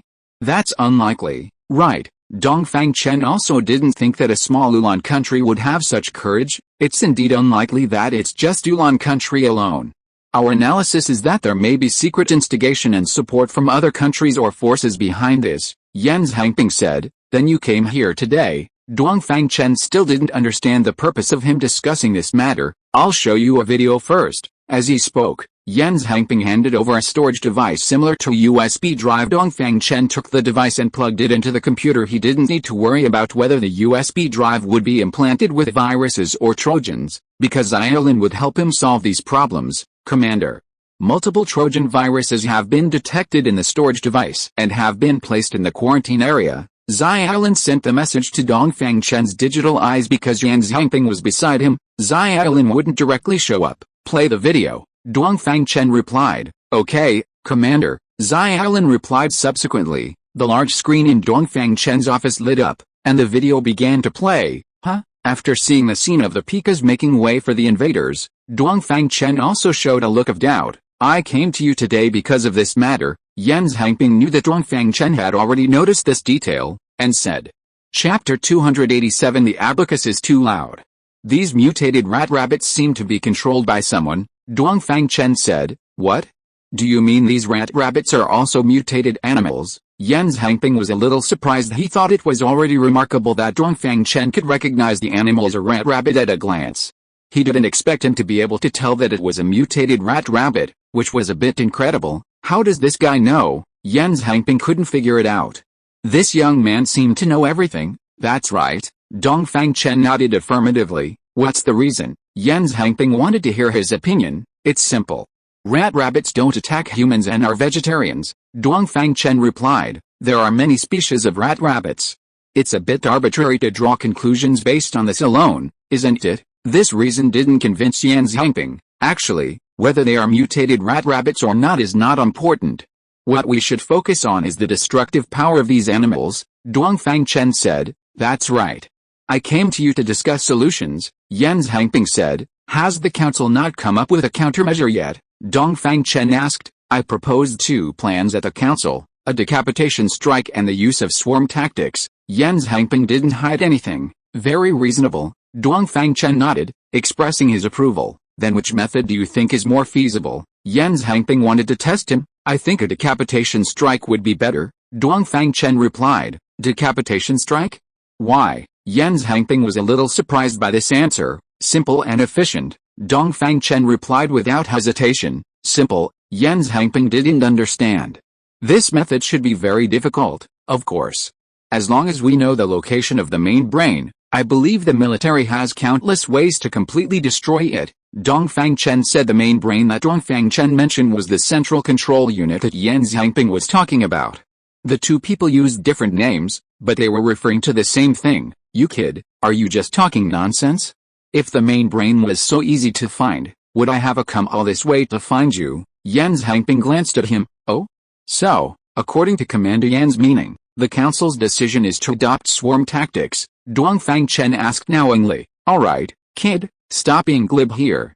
We're talking about serious business." Yan Zhangping slapped him lightly with a smile. "Okay, Commander Yan, you can speak. But let me make it clear in advance, don't even mention any excessive demands." Dongfang Chen cut him off before Yan Zhangping could state his purpose. "You kid, you're so cunning." Yan Zhangping shook his head with a smile. "Looks like I guess right." Dongfang Chen said, "That's right. The council's idea is to hold a military product presentation specifically for the Huatuang Chamber of Commerce." Yan Zhangping said, "Military product presentation? What for?" Dongfang Chen asked. "They want you to use the simulated spider robots to do a practical demonstration to test the actual application effect of the swarm tactics." Yan Zhangping explained. Dongfang Chen smiled inwardly, thinking that business had finally come to his door. No way. The Huatuang Chamber of Commerce doesn't do business with the military. What military product presentation? Didn't I give you the military channel? You do it. Dongfang Chen directly refused. "You think I don't want to? The key is that my southwest military region doesn't have the financial resources." Yan Zhangping said awkwardly. "Is this a matter of financial resources? We agreed at the beginning that the Huatuang Chamber of Commerce would do the civilian market, and you would do the military market. If the Huatuang Chamber of Commerce participates in the military product presentation now, wouldn't that be a mess?" Dongfang Chen retorted. "It's not as complicated as you think. It's just a product demonstration. If the council thinks it's feasible, they will still purchase from me." Yan Zhangping said, "Your calculation is too loud, isn't it?" "Oh, I spend money and effort, and you make money." Dongfang Chen joked. "What do you mean I make money? Aren't the goods coming from you?" Yan Hangping glared at him. That's still not okay. The Huatuang Chamber of Commerce absolutely cannot have any involvement with the military. Dongfang Chen still didn't back down. Then tell me, what should we do? The council hasn't seen the stuff and doesn't understand the specific effect of the swarm tactics. How could they possibly purchase it? Yan Hangping said. Dongfang Chen was thinking and didn't answer. If it really doesn't work, then forget it. If you're reluctant to invest, then don't sell your robots. Yan Hangping provoked. He understood that Dongfang Chen's purpose in displaying the robots was to wait for this day. How could he not take a bite of the fat meat that had come to his mouth? You do the military product presentation. The Huatuang Chamber of Commerce will not participate. Dongfang Chen said very seriously this time. I can do it, but you have to provide the robots. I don't have money. Yan Hangping spread his hands and said it didn't matter who did it. The important thing was to get it done since he didn't have money. Yan Hangping's tactic was to act shamelessly. Okay, Dongfang Chen said. Really? Yan Hangping was a little surprised. Dongfang Chen was being too agreeable today. Really? But after the demonstration is over, you have to return them to me, Dongfang Chen said sternly. Look at what you're saying. How could I, the dignified commander of the military region, covet your little things? Yan Hangping said. Although he said he wouldn't covet them, he had already begun to calculate in his mind how he could keep that batch of robots at that time. Chapter 288. This price is too cheap. Dongfang Chen was just saying that to make sure things were clear beforehand. In reality, he wasn't worried about him secretly keeping the robots because once the lock command was issued, no one could control them. Even if they were kept, they would just be a pile of scrap metal. This isn't a small number, so it's best to be upfront, Dongfang Chen said with a smile. Speaking of which, I wanted to ask you, how many crystal cores do you plan to sell these simulation robots for each? Yan Hangping asked. These robots are not sold individually, Dongfang Chen said. Why? Yan Hangping asked. What's the use of these robots without a central control unit? Dongfang Chen said. Oh, that's what you mean. So, how do you plan to sell them? Yan Hangping asked. Each unit will be 10,000 robots, with an extra central control system and 10 charging cabinets, Dongfang Chen replied. 10,000. Yan Hangping was a little taken aback. According to his estimate, each robot would cost around 2,000 crystal cores, so 10,000 would be 20 million crystal cores. That's right, the cost of the central control unit is also very high. It's not cost-effective to equip it with too few robots, Dongfang Chen said. 10,000 robots are equivalent to the number of people in a full-strength division, so even at this price, it's not actually expensive. This is the strength of a division. Moreover, these robots can work without eating, drinking, or resting, and can achieve efficient coordination. Looking at it this way, it is definitely stronger than the combat power of a division. What is the price of one unit? Yan Hangping asked. 2 million crystal cores, I guess. Dongfang Chen thought for a moment and said, how much? Yan Hangping couldn't believe his ears when he heard the price and shouted, 2 million, what's wrong? Dongfang Chen was startled by Yan Hangping's outburst. 2 million, Yan Hangping continued to ask, raising his voice. Yes, Dongfang Chen nodded, feeling a little confused. You're not kidding me, are you? Yan Hangping pointed at him and confirmed again. No. Is there a problem? Dongfang Chen looked at him and asked. No problem. No problem. It's too good to be true. Yan Hangping was overjoyed to receive Dongfang Chen's confirmation. This was simply an unexpected surprise. A force equivalent to a division can be built for a price of 2 million. How could it be so cheap? No, the price must be raised at that time, raised fiercely. Yan Hangping made up his mind. In fact, it doesn't cost Dongfang Chen much to manufacture a robot, because not many crystal cores are consumed during the production process. And the materials are all collected by the ant robots, so there is no cost at all. So he has already quoted a very high price of 200 crystal cores per robot. The most valuable thing here is actually the technology. The first is the material. In order to maximize the toughness of the material and control the weight, the outer shell of the robot is made of fiber steel, and the inside is hollow. If you zoom in on the structure of fiber steel, you will find that this material is a hollow fiber shape. The texture is like naturally grown wood, and there are no traces of cutting. This material is synthesized by ant robots through collecting and decomposing materials in a semi-biological way. And it is integrally formed without any secondary processing. The advantage of this is that it has higher toughness than ordinary steel. and the weight is only 1/3 of the same volume of steel based on this material alone, there is no problem in selling a robot for 2,000 crystal cores. The second is the structure. Why is it called a simulation spider robot? That's because the way these robots move is very similar to real spiders. There are almost no mechanical structures such as springs or hydraulics in the entire body, but rely on motion simulation, using the joint activities of each joint to achieve dynamic balance of the body. The advantage of this is that it can save a lot of unnecessary parts, thereby reducing weight and saving energy. The third is communication. In order to improve communication efficiency, the communication commands between the central control unit and the simulation spider robot are extremely simple, with only a dozen characters. These dozen characters are divided into 4 segments. The first segment is the communication verification code, which functions similarly to a password. When the spider robot receives a command, it will first check the verification code. If the verification code is correct, it will execute the corresponding command. If the verification code is incorrect, it will refuse to execute. The second segment is the group code. Taking a combat group composed of 10,000 robots as an example, they will be pre-written with a group code at the beginning of production. These 10,000 robots are divided into 10 primary groups, each with 1,000 robots. Each primary group is further divided into 10 secondary groups, each with 100 robots. Each secondary group is further divided into 10 tertiary groups, each with 10 robots. Each group level is represented by a character, so it only takes 3 characters to locate the corresponding tertiary group. It should be noted here that 10 robots are the smallest unit that the central control unit can control. The third segment is the instruction code. The system has pre-built 128 types of instructions, so the central control unit only needs to send the corresponding operation instructions to the specified group of robots, and they can complete the corresponding operations according to the instructions. The fourth segment is the end code. It means to tell the robot that this instruction ends here. Chapter 289 Exercise Preparation begins. Besides the main control unit and the robots, this communication code also supports propagation between robots. Fourth is the weapon. The simulated spider robots use miniature laser guns. Although the lethality is relatively weak, they can basically cope with most battlefield situations. Chen, how many robots have you produced here now? Jens Hangping asked. I produced some last time for training students, 5,000 flying robots and 30,000 spider robots, Dongfang Chen replied. Flying robots?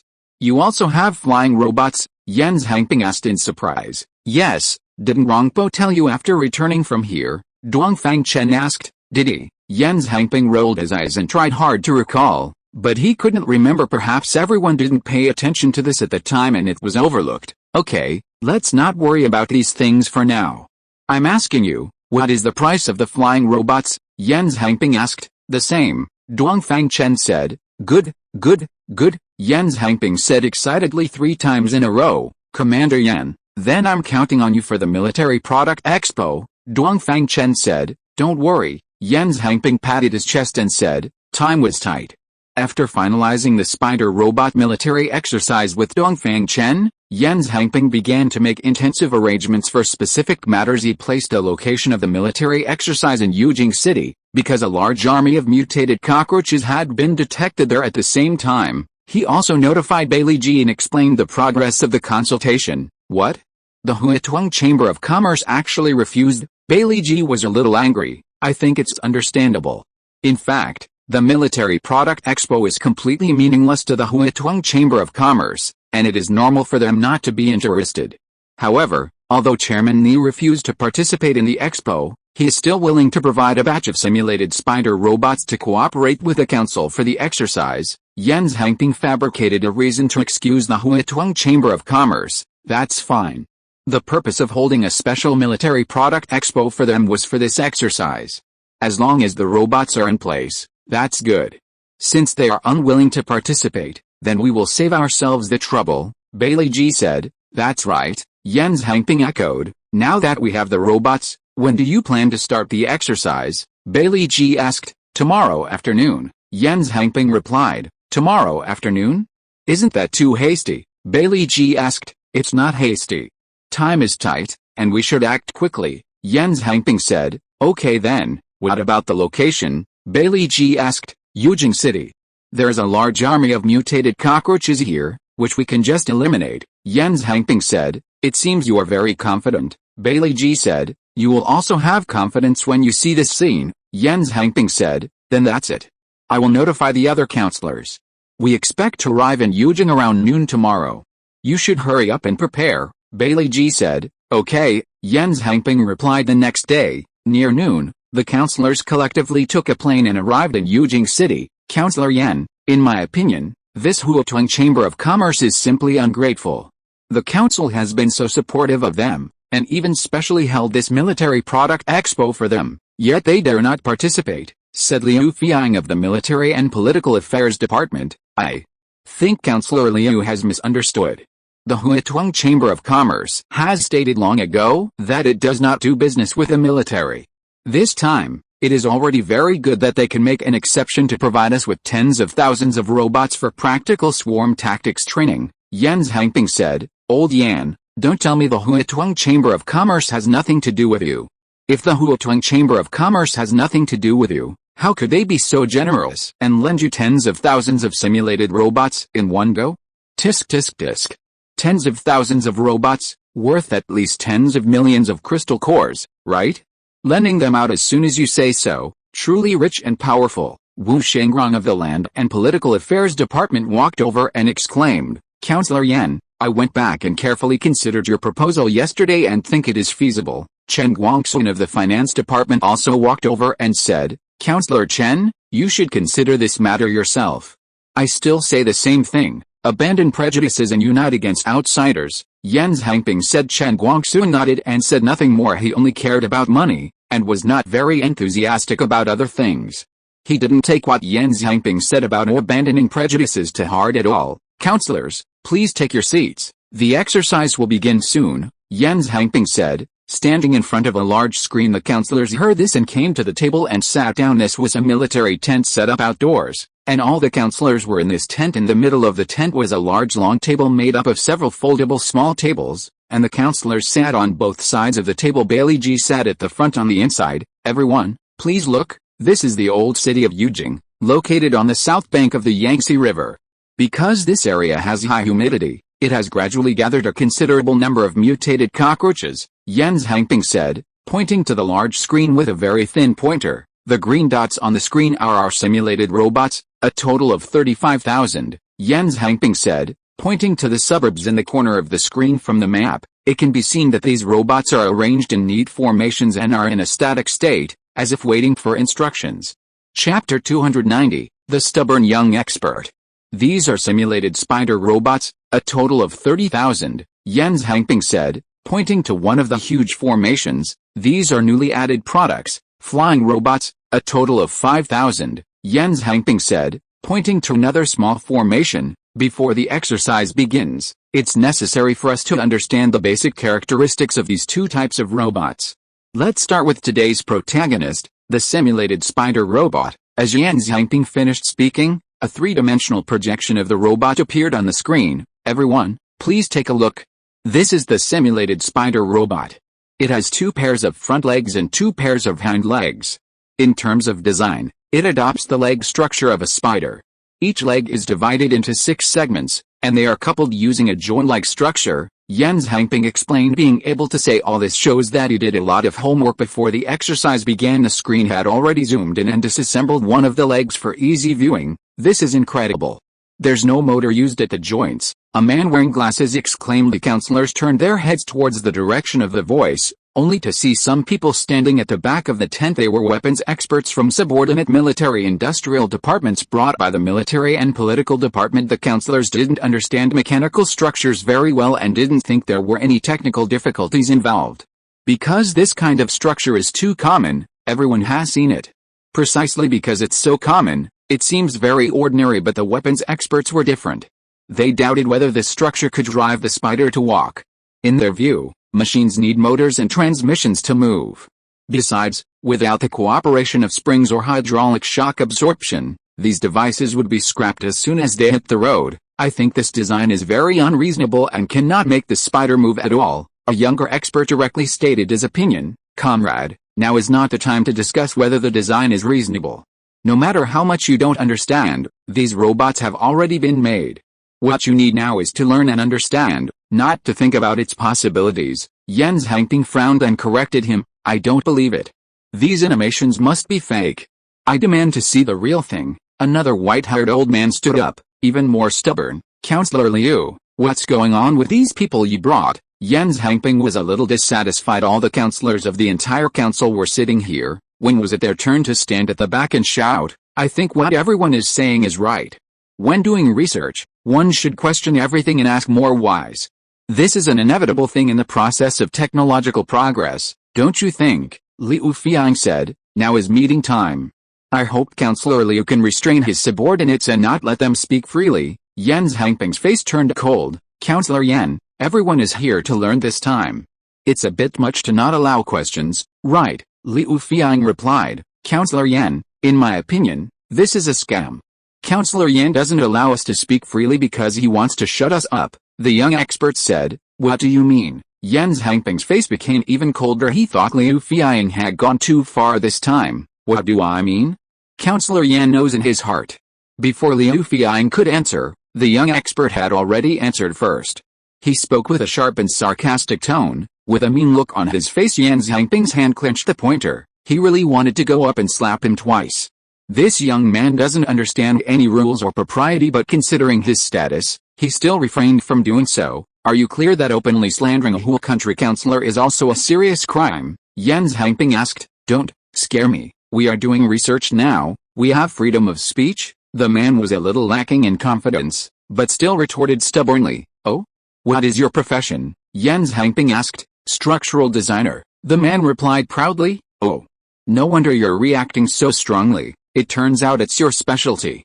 So you firmly believe that the structure in the video cannot be realized? Yan Zhangping asked. It can be made, but it definitely won't work. The man replied confidently. Now I clearly tell you that there are 30,000 such simulated robots standing by outside. As long as you admit your mistake now and immediately leave the conference room, then I cannot pursue your rudeness just now, Yan Zhangping said, looking at him. Counselor Yan, I'm not wrong. Why should I admit my mistake? The man looked at Liu Fiang and then refused. You don't seem to understand. I'm giving you a chance, Yan Zhangping said. Counselor Yan, I have been engaged in structural design for more than 10 years. What equipment have I not been exposed to?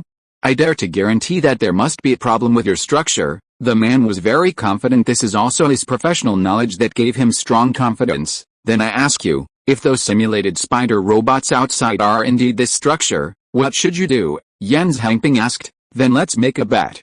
If it is indeed this structure, then I will admit that I am not skilled enough and arrogant, and immediately resign from all positions and leave the Military-Industrial Institute. Counselor Yan, do you dare to bet? The man asked very firmly. Counselor Liu, this subordinate of yours is very stubborn, Yan Zhangping said to Liu Fiang. Xiao Zhang, pay attention to your manners.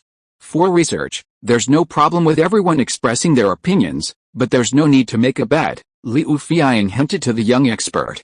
If you are listening to this novel on a channel other than Fanfic World, it means it was downloaded and re-uploaded without effort.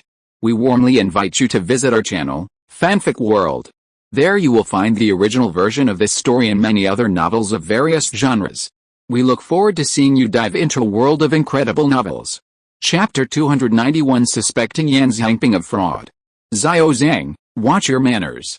It's a discussion, and there's no problem with everyone expressing their own opinions, but there's no need for betting, Liu Fiang hinted to the young expert. The young expert was ambitious but lacked experience. It was understandable to make such a rash bet, but Liu Fiang would not be so easily fooled. He still had some faith in the scientific research strength of the Huituang Chamber of Commerce. Therefore, it was indeed possible to create a simulation robot with this kind of structure. Moreover, since Yan Zhangping dared to personally endorse it here, it meant that he was very confident.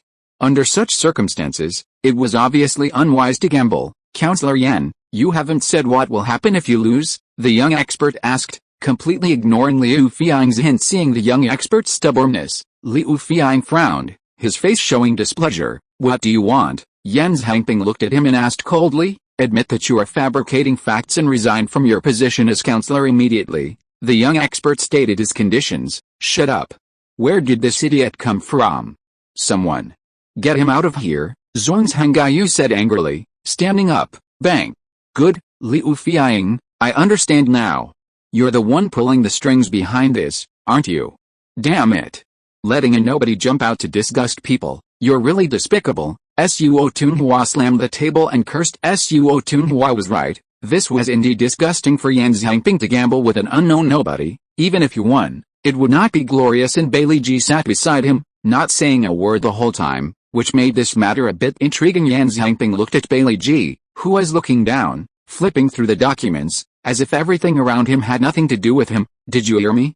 Get him out of here. Zhongzhangyu scolded the soldiers at the door. The soldiers stood there, looked at each other, and were very embarrassed. Without Bailey Ji's order, they could not execute it. Counselor Suo, why are you so agitated? I declare in advance that this matter has nothing to do with me, nor was it instructed by me. Okay, Xiao Zhang, let's stop here. Counselor Yan has a certain status and won't bet with you, Liu Fiang said to the young expert. His original intention was really to stop this farce. The young expert named Xiao Zhang had just failed to understand his hint, and things were already somewhat passive. If it continued to develop, he might really be implicated. But after hearing Liu Fiang's words, Xiao Zhang thought it was a provocation and became even more arrogant. What's wrong, Counselor Yan? Are you afraid? Xiao Zhang asked. Xiao Zhang, didn't you hear what I said? Liu Fiang reprimanded, seeing that the young expert was still ignorant of restraint. Counselor Liu, I can guarantee with my life that the information provided by Counselor Yan must be fabricated, the young expert vowed. Presumptuous. Someone, take him down. Liu Fiang was also angry. This idiot is really a stubborn blockhead who doesn't listen to anyone. Liu Fiang already regretted bringing these experts over. His real purpose was only to embarrass Yan Xiangping in a professional way, to make him make a fool of himself. But in his heart, he did not doubt the technical strength of the Huituang Chamber of Commerce. But if this blockhead continued to make trouble, things would get out of control. Questioning the technical strength of the Huituang Chamber of Commerce? He was probably just offering his face for others to slap. As before, the soldiers at the door did not execute Liu Fiang's order. They looked at Bailey Ji, seeking instructions. But Bailey Ji didn't even look up, and didn't pay attention to anyone. He Jing, who had also argued fiercely in the parliament yesterday, but today he was surprisingly quiet. He would not speak, because he knew that the technology of robots could never be faked. Helping Liu Fiang speak would definitely be slapped in the face, but he could not help Yan Xiangping speak either, so silence was the best choice. Bang! The sound of slapping the table. Everyone shut up. Shentu's Henghao was angry. Everyone knew Shentu's temper, that he was the kind of person who would take action rather than talk nonsense. So at this moment, no one spoke. They sat down one after another. Are you done arguing? Bailey Ji saw that everyone had quieted down, put down the documents, and began to speak. Everyone did not answer. Look, take a good look. This is our whole country's parliament. This is the highest power center of whole country. Those who don't know would think this is a vegetable market. Counselor Liu, is this the person you brought out? Bailey Ji asked. Speaker, Liu Fiang wanted to explain, but was interrupted by Bailey Ji. You don't need to explain. I only look at the facts. Comrades, I want to ask everyone, what is the purpose of the parliament's immunity from speech? No one answered. Its role is to hope that everyone dares to speak, can speak, and hopes that everyone can speak freely in the discussion without any worries. Is it a knife? Is it a gun? Is it a weapon to attack others? Using the immunity from speech to carry out attacks on others, you are all capable people. Bailey Ji mocked. Someone, take this expert down, detain him first. After the exercise is over, go back and interrogate him carefully to see if anyone is instructing him behind the scenes. Bailey Ji ordered. Yes, this time, the soldiers finally stepped forward. Chapter 292. Who cares if you obey or not? Speaker, I object. The young expert, Xiao Zhang, shouted in a panic as he saw the soldiers approaching. Bailey Ji ignored him. What can you do if you object? Who cares if you agree or not? Speaker, I think it would be better if we had Counselor Yan bring in a few robots for these experts to see. I think they will be convinced when they see the real thing. Lu Zhangxi, Wu Shangrong, suggested. Counselor Yan, what do you think? Bailey Ji asked. I have no objections, Yan Xiangping said, shrugging his shoulders to indicate that he didn't care. I object. According to the parliamentary bill, it is forbidden for anyone to bring offensive weapons into the parliament in any form. Simulation robots are offensive and cannot be brought into the conference room, He Jinghu of the security department said. Then how about this? I'll have a team come over and put them outside. Anyone interested can go out and take a look, Yan Xiangping suggested. Okay, Okay, everyone agreed. A dozen minutes later, 10 simulated spider robots arrived outside the camp. The experts hurried out. Oh my god, they really made it? How is this possible? A group of experts surrounded the robots, which were standing neatly in 2 rows, shouting and yelling like they had never seen the world. Liu Fiang's face turned pale when he heard their exclamations. What a disgrace. He was annoyed that he had really lost his mind and brought these people to Yujing. Knock it over and see, one expert suggested. Why don't you go? Another expert retorted. I'll go. The man was not polite and walked directly to the robot and knocked it over with his hand. It's so light. The man felt something was wrong as soon as he touched it. This is made of iron. How can it be so light? The man wondered. When the other experts heard this, they all reached out. Really? It's so light. This isn't right. This material is definitely not simple. Someone saw a clue. Hey, look, these joints really don't have motors or transmissions. Who invented this? What a genius. This technology is definitely epic making. Without motors and transmission systems, without shock absorption systems, this is a real simulation robot. Look, they move just like a real spider.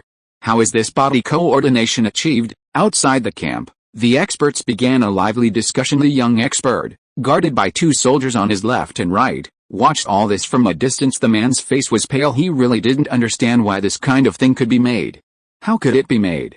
And how could it be made? He was still unconvinced, his eyes full of anger and jealousy. After the counselors had finished looking at the real robots, they returned to the camp and the meeting continued. Now that everyone has seen the real thing, I won't go into much detail about the function. Introduction, Yan Zhangping said. Next, we will begin the combat exercise. After speaking, Yan Zhangping locked onto an area on the screen and issued an attack command. The green dots on the screen began to move freely towards the designated area. After receiving the command, their actions seemed disorganized, some starting from the left, some from the right, and some directly advancing from the front. It really looked like a swarm of bees. Soon, some green dots began to issue red alerts, indicating that a battle had taken place there. At this time, the green dots were not completely dispersed, and the nearby green dots began to converge towards the place where the alert was issued, and the number of robots flashing red dots began to increase. This indicated that the battle there was becoming more intense. Yan Zhangping clicked on this area, and a portion of the green dots in another small formation flew towards the battle. These were flying robots. They can provide air-fire support and simultaneous video transmission. Soon a small window popped up on the screen, and the window showed a real-time picture taken from the air. Yan Zhangping zoomed in on the picture. The scene of the battle came into view from the screen. It could be seen that thousands of simulated spider robots were collectively attacking the mutant cockroaches on the opposite side. But those mutant cockroaches would not attack the robots, and could only look for places to hide. This was a one-sided massacre. Mutant cockroaches were constantly being killed completely. Why don't these mutant cockroaches attack the robots? Someone asked. The question was asked by Yan Huameo of the Energy Department. It's like this. I speculate that mutant cockroaches will only attack people or animals with vital signs. And in their eyes, these robots may have the same meaning as a brick. Yan Zhangping explained. Yan Huameo nodded, indicating that he understood the main purpose of animals launching attacks is to obtain food. These robots are not living things, so cockroaches may not be able to find a target to attack. Although the firepower of a single simulated spider robot is limited, it can't stand hundreds of them attacking one. Soon, all the mutant cockroaches in the picture were wiped out. Then they regrouped into smaller units and went to find other targets. Chapter 293. Don't be too dark. They look like a group of well-trained spider soldiers, said Wu Shengrong from Lu's Hengxi. That's right, they appear disorganized, but in reality, they cooperate perfectly. They scatter to scout when there are no enemies, and quickly gather when they encounter them, using numbers to overwhelm. If we relied on humans to command them, it would be impossible to achieve such high efficiency and precision, said Zhang Zhenyu. There's really no comparison here. How can human reaction speed and computing power compare to computer? Besides, there are reaction delays and comprehension deviations when humans transmit instructions to each other. Most importantly, humans have too much freedom and subjective initiative, and these factors greatly hinder efficient teamwork. Why else would communication instructions between robots be so simple? The purpose is for efficiency. It's like ants. Each individual ant doesn't need too complex thinking ability or subjective initiative. They just need to complete their assigned scouting tasks and pass the information to other ants they encounter, and they don't need to worry about the rest. If every ant thought too much, the entire ant colony would probably fall apart, and the efficiency of simulated spider robots is definitely much stronger than these ants and cockroaches. Because they can communicate wirelessly, sharing information at the speed of light. This is something that creatures in nature simply cannot do, so their maneuverability is naturally more efficient than these creatures. I have another question. These robots need to be charged, right? Where does the energy come from? Asked Yan Huameo, director of the energy department. Oh, it's like this. Every 10,000 robots are equipped with 10 charging cabinets. Robots with insufficient energy will automatically return to the cabinets to charge, Yan Zhangping explained. Then where does the energy for the charging cabinets come from? Tian Huameo continued to ask. Crystal cores. There is a special space on the cabinets for placing crystal cores. Just add more when the crystal cores are insufficient, Yan Zhangping explained. Yan Huameo nodded, indicating he understood their energy department had already begun researching the technology of extracting energy from crystal cores some time ago, but unfortunately, there has been no progress so far because so far, the only energy sources that humans have mastered and can use efficiently are electrical energy and some fossil energy. Fossil energy is mainly used by burning it, and the essence of crystal cores is biological energy. Humans, so far, have not conducted in-depth research in related fields. As for the extraction, storage, and conversion of biological energy, they know nothing. I think we can now confirm that swarm tactics using swarm against swarm are feasible. If we use force against Ulan, this kind of robot legion is definitely the best choice, said Suo Tunhua. I agree. The collective combat capability of the simulated spider robots has been unanimously recognized by the council members in this practical exercise. Even Liu Fiang and Yi Jinghu, who had been constantly opposing Yan Zhangping during this period, did not raise any objections on this matter, which shows how high everyone's recognition of this robot is. Counselor Yan, what is the purchase price of one of these simulated spider robots? Asked Bailey G. Speaker Bailey, we don't purchase them individually, Yan Zhangping replied. Then, Bailey G asked, every 10,000 robots are a unit, and we order them in such units, Yan Zhangping explained. What? That's too domineering, isn't it? Who can afford that? Yan Zhangping's answer made the counselors restless. Everyone had actually estimated a price in their minds, and each had an expected price range. The prices estimated by each person may be different, but the order of magnitude was roughly the same. Conservatively speaking, it must be in the order of tens of millions of crystal cores. If they were purchased in units of 10,000, the council would not be able to afford it. It is possible that the fines collected from the Huituang Chamber of Commerce would not be enough to buy one unit. This is also the reason why the councillors were shocked and dissatisfied. Everyone, don't be so excited, let me finish. Yan Zhangping stroked his hand, signaling everyone to calm down. Robot cooperative combat requires the control of the main brain, and also requires charging cabinets for charging. And if the number of single purchases is too small, it cannot be equipped, Yan Zhangping explained. I see. The councillors nodded, indicating their understanding. Then what is the purchase price of one unit? Asked Chen Guangxuan from the finance department. 4 million crystal cores, Yan Zhangping replied. What? 4 million? Chen Guangxuan was shocked when he heard the price. So cheap? Impossible, right? Old Yan, did you remember it wrong? Many people also began to ask. That's right, it's 4 million, Yan Zhangping affirmed again. Are there any other conditions? Chen Guangxuan asked. There are no other conditions, Yan Zhangping replied. Okay. Yan Zhangping doubled the price, but everyone still thought it was very cheap. He originally wanted to raise the price fiercely, but thinking about it, it was almost enough, and he couldn't be too greedy. Dongfang Chen has production costs and maintenance costs, so he quoted 2 million. He doesn't do anything, and earns 2 million directly with empty hands, which is also good. Chapter 294. Chen Guangxuan compromised.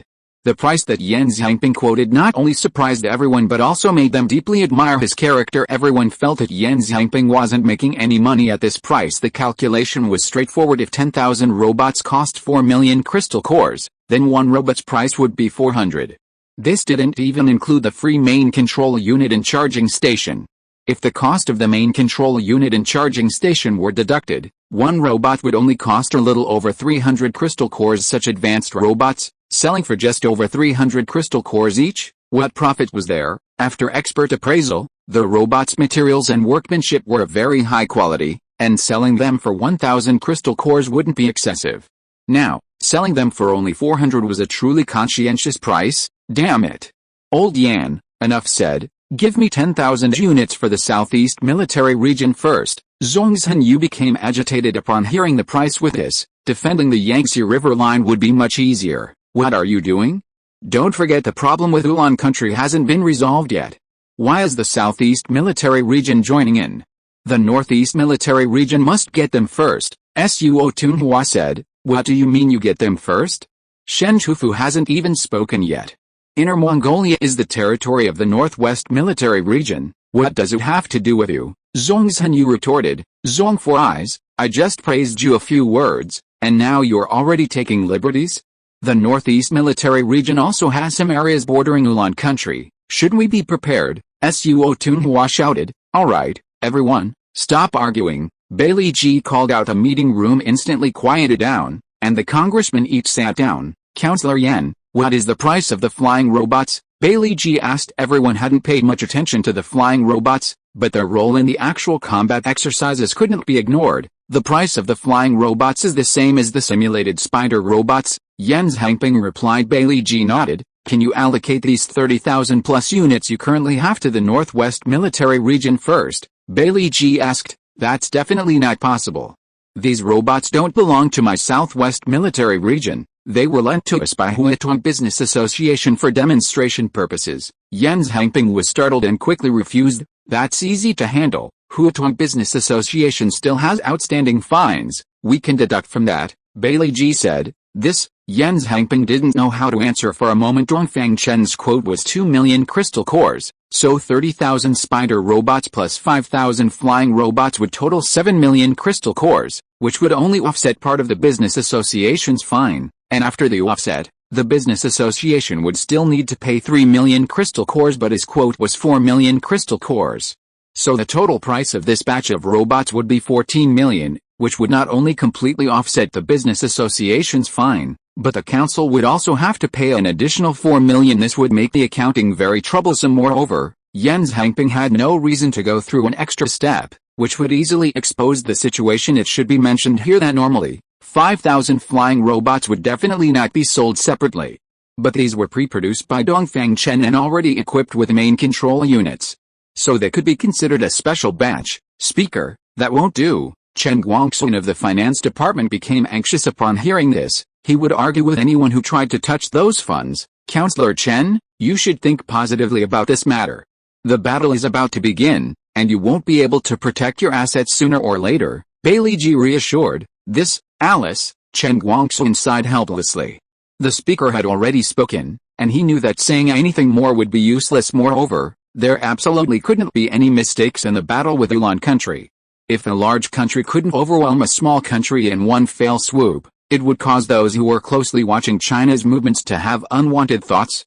At that time, China would have endless small troubles, which would be very troublesome. Although the finance department was under great financial pressure, Chen Guangxun understood the importance of such major issues originally. Yan Zhangping seemed to see a lifeline when Chen Guangxun came up to stop him. But now that Chen Guangxun had directly compromised, he had another headache. Councillor Yan, let's do it this way.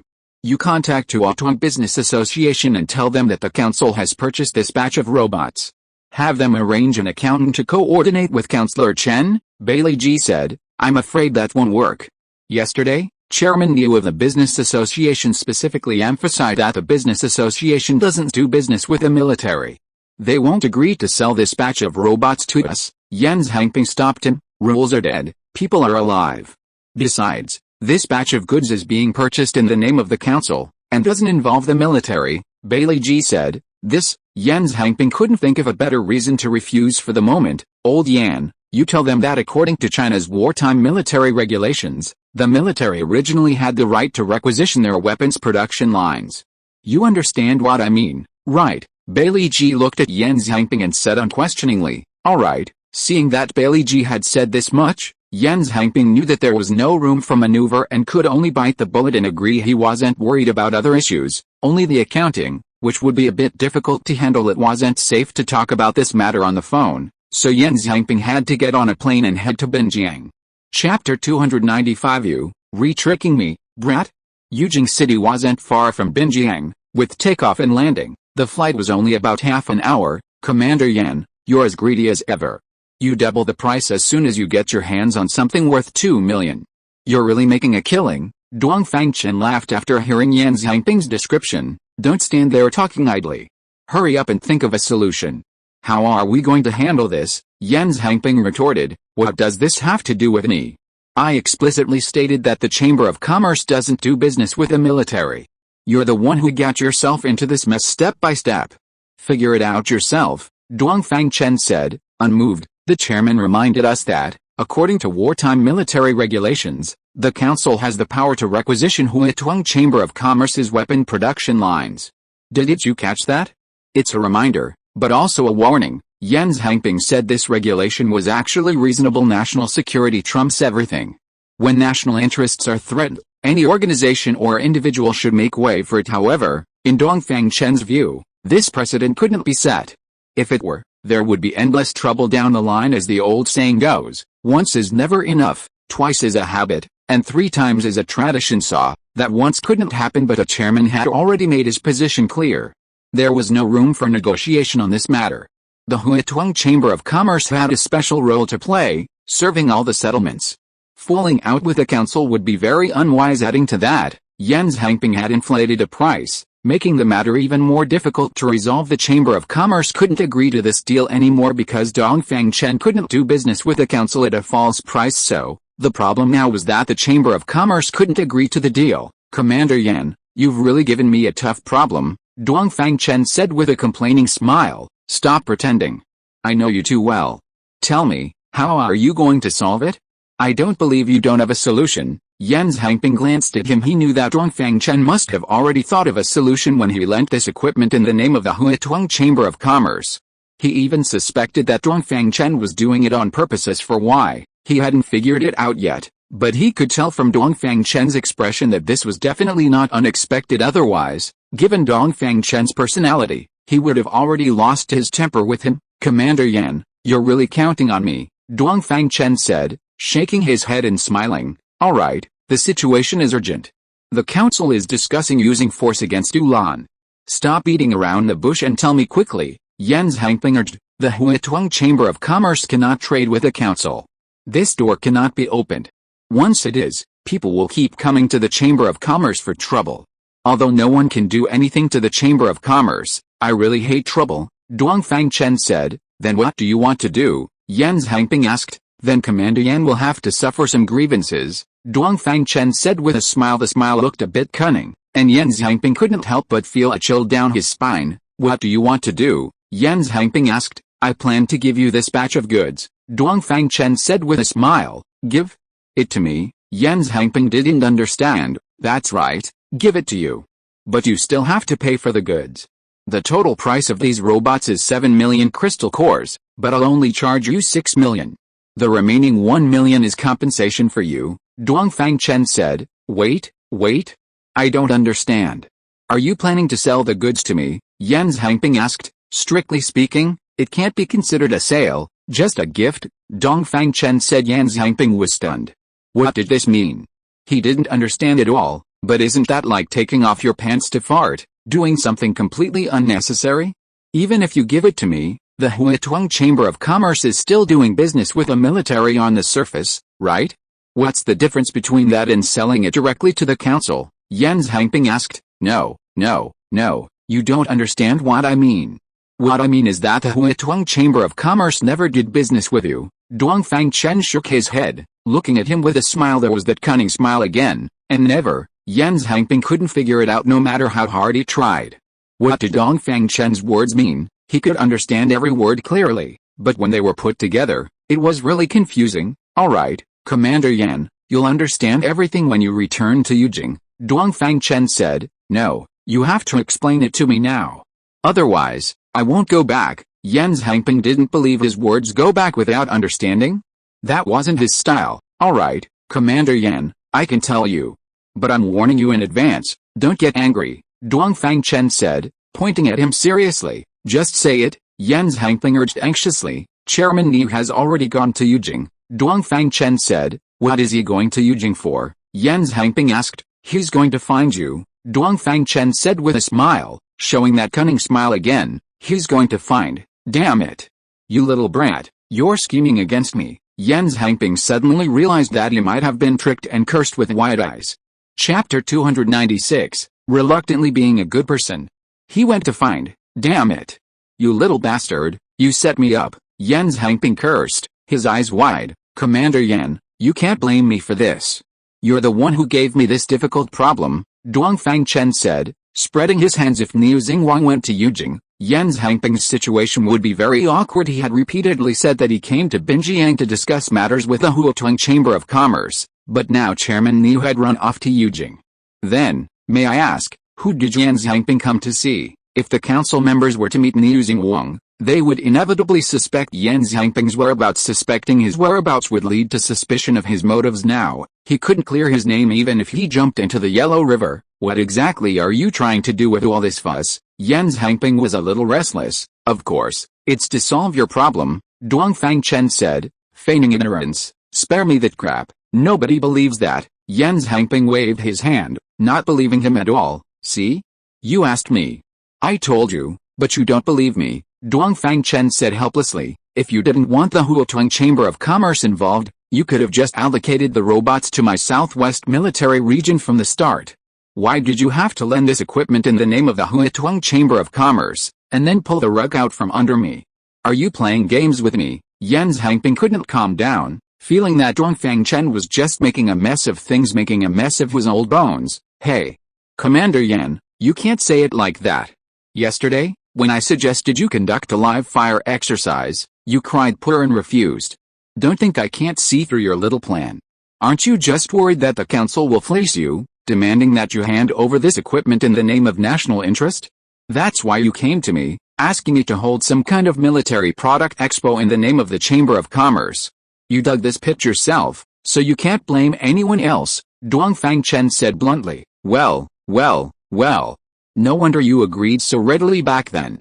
So you were waiting for me here? Yan Hangping suddenly realized, I just saw you hesitating and being afraid of everything, so I decided to give you a hand, Dongfang Chen explained, one sentence at a time. You'd be so kind? Aren't you brewing some other bad idea? Yan Hangping didn't believe it. Yan Hangping believed that Dongfang Chen wouldn't be so kind, and that there must be another purpose behind this. In fact, Yan Hangping was only half right. Dongfang Chen really didn't have such kindness. He definitely wanted to sell the mutated spider robots. From showcasing the robots during academy training to taking Yan Hangping and Zhuang Zhanggai on a tour during the Chamber of Commerce's founding celebration, all of this was to prepare for the right opportunity to start shipping them. It was just that Yan Hangping, on the one hand, didn't have enough crystal cores and, on the other hand, was worried that the council would seize this batch of goods. So he came up with the idea of having Dongfang Chen do this business in the name of the Huatuang Chamber of Commerce. That way, the council would have no reason to fleece him, and he could take the opportunity to make a fortune as a result. The deal fell through because of the price difference. Dongfang Chen would absolutely not ship the goods in the name of the Huatuang Chamber of Commerce, nor would he supply the council at a price of 4 million crystal cores per unit. This mess was clearly brought about by Yan Hangping, so Dongfang Chen naturally wanted to send the mess back to him. On the other hand, the Huatuang Chamber of Commerce is currently only a civilian force with a weak background. He must gradually increase the Chamber of Commerce's influence and gain more say. But this is a process, and it can't be achieved overnight. What he can do now is to constantly enhance the Chamber of Commerce's influence. Yan Hangping dug a pit for himself, giving the Huatuang Chamber of Commerce a chance to show its face, and Dongfang Chen would definitely not let it go, so he sent Niu Xingwang to Yujing. It was both to fill the pit and to show his face. You're thinking too much? What bad idea could I have? Someone has to fill the pit you dug, so I'll reluctantly be a good person this time. However, this may have some slight impact on your reputation. So, I said just now that I'll give you a discount of 1 million crystal cores for this batch of goods as compensation, Dongfang Chen said with a smile. Is this a matter of 1 million crystal cores? If the council believes that this batch of goods belongs to me, I may not even get a single cent in the end. Yan Hangping complained he believed that Bailey Ji could do such a thing. Now it's like a big family. Even if they don't have money, they still have to live, right? If someone comes to cause trouble, they still have to take action. Yan Hangping, has weapons, but others don't. So what to do?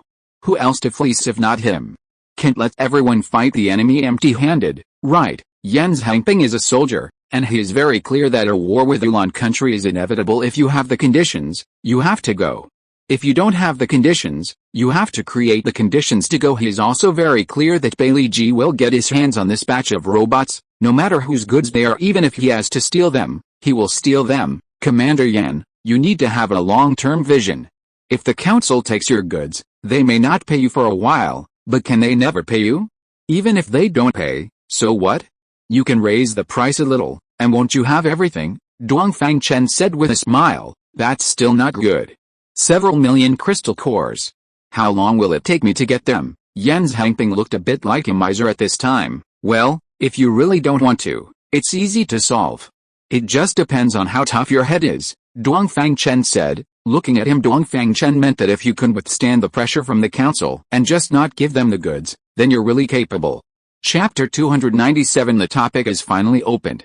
Yusa Province, Yujing City, downtown area. It was already past 5 in the afternoon. An anti-gravity aircraft landed smoothly on a vacant lot.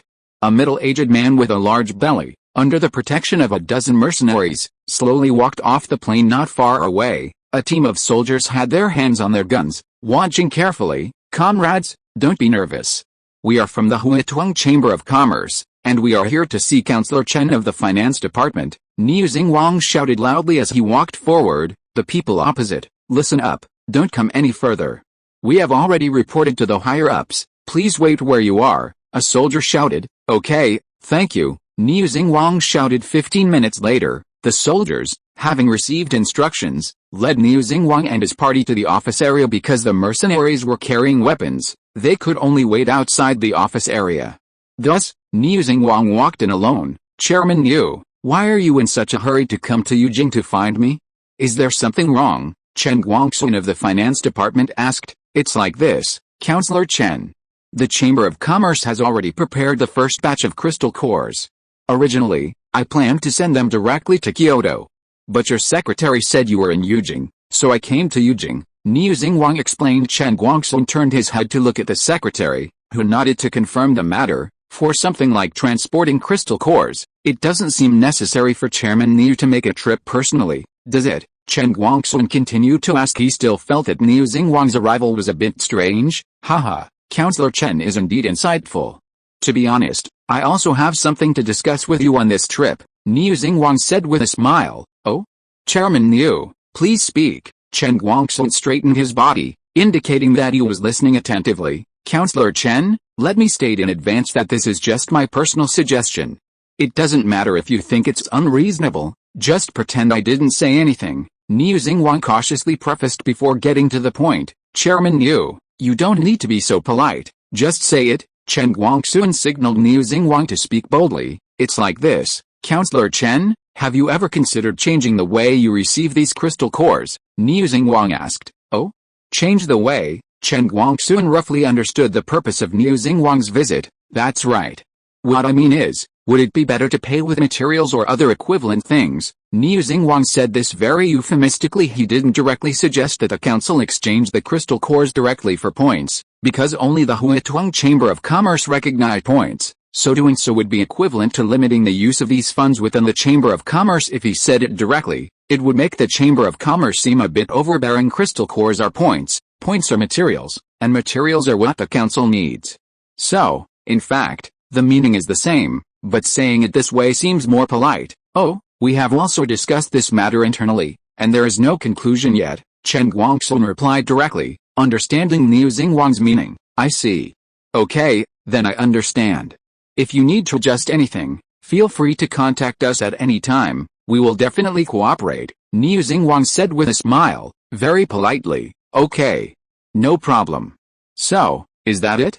I have something else to do, so I won't chat with you anymore. Chen Guangxun's implied meaning was to issue an eviction order. Okay, you're busy, Niu Xingwang said with a slightly embarrassed smile. He originally wanted to wait for Chen Guangxun to take the initiative to mention the simulated spider robot, but Chen Guangxun didn't ask a single question, which was indeed very embarrassing, but he couldn't bring it up himself, because Dongfang Chen's mission for him was to let the council members know that the Huituang Chamber of Commerce didn't know about this matter. Since he had to pretend not to know, how could he take the initiative to bring it up? Niu Xingwang quickly turned his brain, Trying to find another entry point. Got it. Oh. By the way, Counselor Chen, there is one more thing I would like to consult you about. Chen Guangxun had already walked to the entrance of the camp, and hearing Niu Xingwang's call, he turned back and walked back. Oh?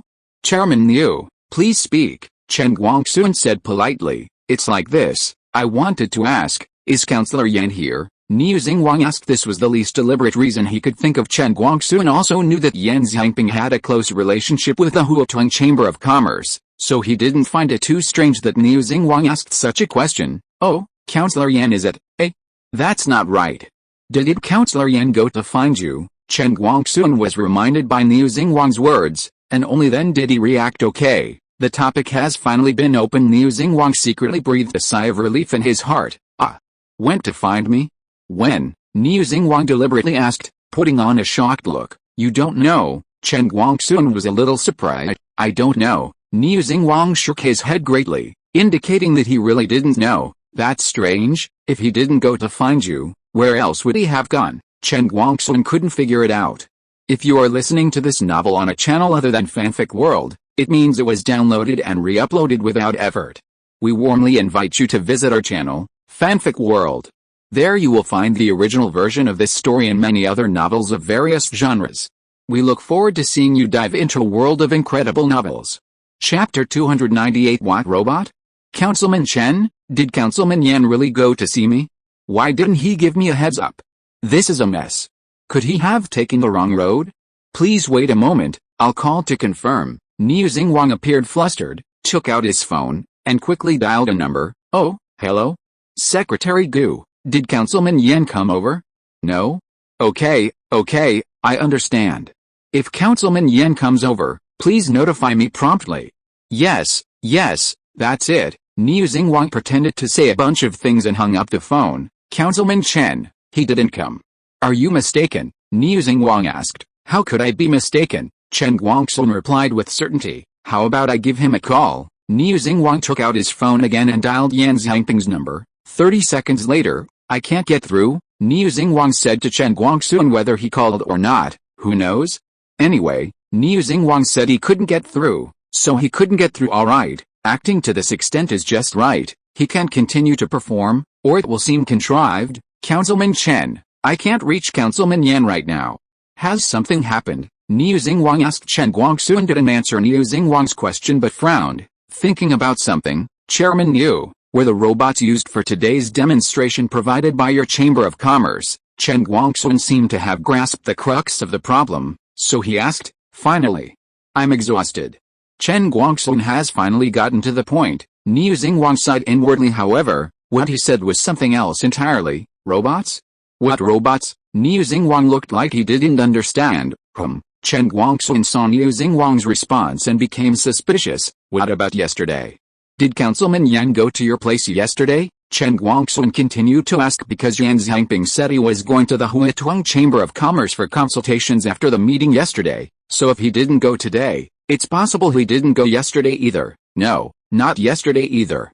I haven't seen Councilman Yan for a long time, Niu Xingwang replied. What? Chen Guangxun was taken aback. So, the simulated spider robots today weren't provided by your Huotuang Chamber of Commerce either? Chen Guangxun asked loudly. Simulated spider robots? Our Chamber of Commerce does have one, but it's still in the Chamber's exhibition hall. Niu Xingwang also raised his voice a lot. One? That's not right. Councilman Yan said your Chamber of Commerce provided 30,000 simulated spider robots and 5,000 flying robots. Is that true? Chen Guangxun asked, seeking confirmation, feeling increasingly uneasy. Councilman Chen, don't joke around. 30,000? Do you know how many crystal cores that many robots would need? Our Chamber of Commerce doesn't have that kind of financial resources right now. Niu Xingwang shook his head in denial. So that's how it is. No wonder the speaker asked our finance department to deal directly with your Chamber of Commerce, and Yan Xiangping kept making excuses. So the problem lies here. Chen Guangxun seemed to understand everything, but why would Yan Xiangping do this? Chen Guangxun wondered to himself. This, Councilman Chen, did I say something wrong? Niu Xingwang asked a little nervously. Oh, it has nothing to do with you. Here, I'll take you to see someone, and you can tell him the situation, Chen Guangxun said. See who? Tell what situation? Niu Xingwang pretended not to know. Let's go. You'll know when you get there. Chen Guangxun didn't explain and directly took him to the conference room. Speaker, there's a situation, Chen Guangxun shouted anxiously after entering the door. Speak. Niu Xingwang was a little nervous when he saw that the person at the conference table was the speaker. But it's not known whether he was truly nervous or pretending. Councilman Chen, what's the matter? Bailey Ji looked at him and asked. Speaker, this is Chairman Niu of the Huituang Chamber of Commerce. Let him explain the specific situation, Chen Guangxun said. So it's the famous Chairman Niu. Chairman Niu, what's the matter? Please speak, Bailey Ji said politely. Speaker, I'm just here to deliver crystal cores. I don't know anything else about the situation, Niu Xingwang said. Bailey Ji frowned and looked at Chen Guangxun. He was asking him what the situation was. Chairman Niu, I'll ask you, did Councilman Yan go to your place today? Chen Guangxun asked the same question again. No, Niu Xingwang replied very firmly. Speaker, you see, this isn't right, Chen Guangxun said, looking at Bailey Ji. Bailey Ji frowned even deeper. After thinking for a moment, he asked, so, these 30,000 plus robots aren't from your Huituang Chamber of Commerce either? Of course not. Currently, there isn't much of a market for this type of robot, so our Chamber of Commerce only has one sample. I also explained to Councilman Chen just now that so many robots would require a large sum of crystal cores, and our Chamber of Commerce doesn't have that kind of financial resources right now, Niu Xingwang said. Bailey Ji rubbed the pen in his hand, narrowed his eyes, and fell into deep thought. The others looked at him, and no one spoke. The scene fell silent for a moment. Chapter 299. I know the reason. Everyone looked at Bailey Ji, and the scene was silent for about 3 minutes. Then Bailey Ji looked at Niu Xingwang and smiled. Judging from his expression, he seemed to understand everything. Chairman Niu, thank you for informing me. We already know the situation you mentioned. You can go back now, Bailey Ji said. Okay. Niu Xingwang was a little puzzled, not knowing whether Bailey Ji understood or not. However, he had already been given the order to leave, so he couldn't say anything more. After Niu Xingwang left, the conference room started buzzing again. What the hell is Yan Xiangping doing? Did he say he was going to discuss it with the Huituang Chamber of Commerce? The chairman of the Chamber of Commerce is here, so where is he? Could this be a show directed and acted by Yan Xiangping himself? That doesn't make sense. Why would Yan Xiangping do this? I think this Chairman Niu might be lying. How is that possible? Yan Xiangping himself said he was going to the Huituang Chamber of Commerce. That can't be fake, right? No matter what the chairman of the Chamber of Commerce says, he didn't see Yan Xiangping anyway. This obvious thing, how can it be faked? That's right, it seems the problem lies with Yan Xiangping. Suo Tunhua and Zhuang Zhangaiyu sat in their seats without saying a word. Suo Tunhua didn't know what to say, and he didn't know what Yan Xiangping was up to. He couldn't even speak up for him. Zhuang Zhangaiyu knew that Yan Xiangping must have gone to find Dongfang Chen, and guessed that he might not have informed Niu Xingwang in advance, which led to the exposure. But Dongfang Chen's matter couldn't be mentioned, so he could only shut up. Speaker, I don't know what Yan Xiangping is up to, but he is undoubtedly deceiving the council. I suggest that restrictive measures be taken against Yan Xiangping immediately, and an investigation be launched into this matter, He Jinghu of the Security Department suggested. Agreed. Several councillors expressed their opinions, but some councillors did not speak. Alright, let's end this matter here. I already know the reason why Councillor Yan did this, so everyone doesn't need to discuss it anymore. Bailey Ji said he didn't actually know, but saying this could calm everyone's emotions at the same time. The tone of the whole matter completely changed since the speaker knew. Then Yan Xiangping's behavior was not considered deception. Although he didn't know, he could roughly understand that Yan Xiangping was being pushed into a pit. The reason for being pushed into the pit was also very simple. The Huituang Chamber of Commerce was eager to clear its relationship with the military. Of course, he didn't care about these things. He only cared about whether he could get his hands on these robots. An hour later, it was already dark, and Yan Xiangping returned to Yujing. All the councillors looked at him with strange eyes. He knew the reason, and just smiled bitterly. The 1 million crystal cores that Dongfang Chen compensated him with were not for nothing. He would always have to endure some ridicule. Old Yan, you didn't handle this matter well today. Why didn't you explain it to everyone in advance? Now there's a misunderstanding, right? Zhuang Zhangaiyu said first after Yan Xiangping entered the meeting tent. He was worried that Yan Xiangping didn't know what had happened before, so he spoke first to give him a hint. Everyone, I'm really sorry. It was my fault in this matter. And I apologize to everyone here. Yan Hangping couldn't make up a reason to quibble, so he could only accept reality. Old Yan, what are you apologizing for? You just didn't tell everyone in advance. You didn't do anything shameful. Zhongzhangai continued to remind him. Counselor Yan, please tell us, what exactly is going on with this matter? Liu Fiang of the Military and Political Department asked. This matter is actually very simple. These robots were actually purchased by our Southwest Military Region. It's just that I was worried that the council would ask me to donate them for free, so I used the Huituang Chamber of Commerce as a cover, Yan Hangping explained. I see. You, sigh. Everyone's attitudes were different. Some people expressed understanding, some people complained, and some people laughed at his petty behavior. Bailey Ji still frowned. Yan Hangping was willing to damage his own reputation in order to help the Huituang Chamber of Commerce out of trouble, which made him slightly displeased. Counselor Yan, your thinking needs to be improved. Huaguo is everyone's Huaguo, not an individual's or an individual interest group's Huaguo. Now that Huaguo has been invaded by a small Wulin country, you, as a counselor, should take the lead and not calculate your personal gains and losses here, Bailey Ji said, even though he saw through some of the inside story. What the speaker says is true, Yan Hangping replied. Since the robots belong to your Southwest Military Region, that's easy to handle. Let's allocate this batch of robots to the Northwest Military Region first. How about that? Bailey Ji directly made a request. This, alright. Yan Hangping was a little unwilling, but he couldn't be unwilling at this time. Of course, we can't take things for free. How about this, Counselor Liu? After you go back, do some accounting and supplement the Southwest Military Region with some extra weapons and ammunition, Bailey Ji said. Yes, Liu Fiang replied. Yan Hangping breathed a sigh of relief. It wasn't bad. With weapons and ammunition as compensation, he shouldn't lose money. However, Counselor Yan, the number of robots is still a bit insufficient. Think of a way to get another batch. Bailey Ji changed the subject and said, well, no wonder Bailey Ji didn't take it for free, he still needed him for something.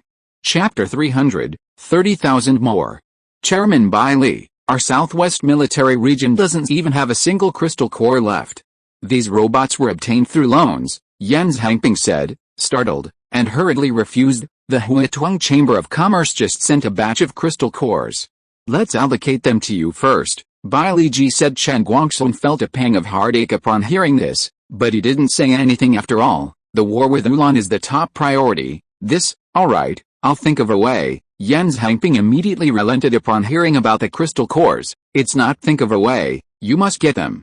At least another 30,000, and as soon as possible, Bai Li Ji said directly. Watching Yan Hangping's miserly performance, how many crystal cores did the Huituang Chamber of Commerce send this time? Yan Hangping asked. More than 800,000, Chen Guangxun replied. With so few crystal cores, how can we get 30,000 robots? Yan Hangping said, feigning surprise. More than 800,000 crystal cores are enough for him to make installment payments for another 50,000 robots. You figure it out. This is the current situation, and this is all I can do. I'll replenish you when we have more crystal cores later, Bai Li Ji replied. Sigh.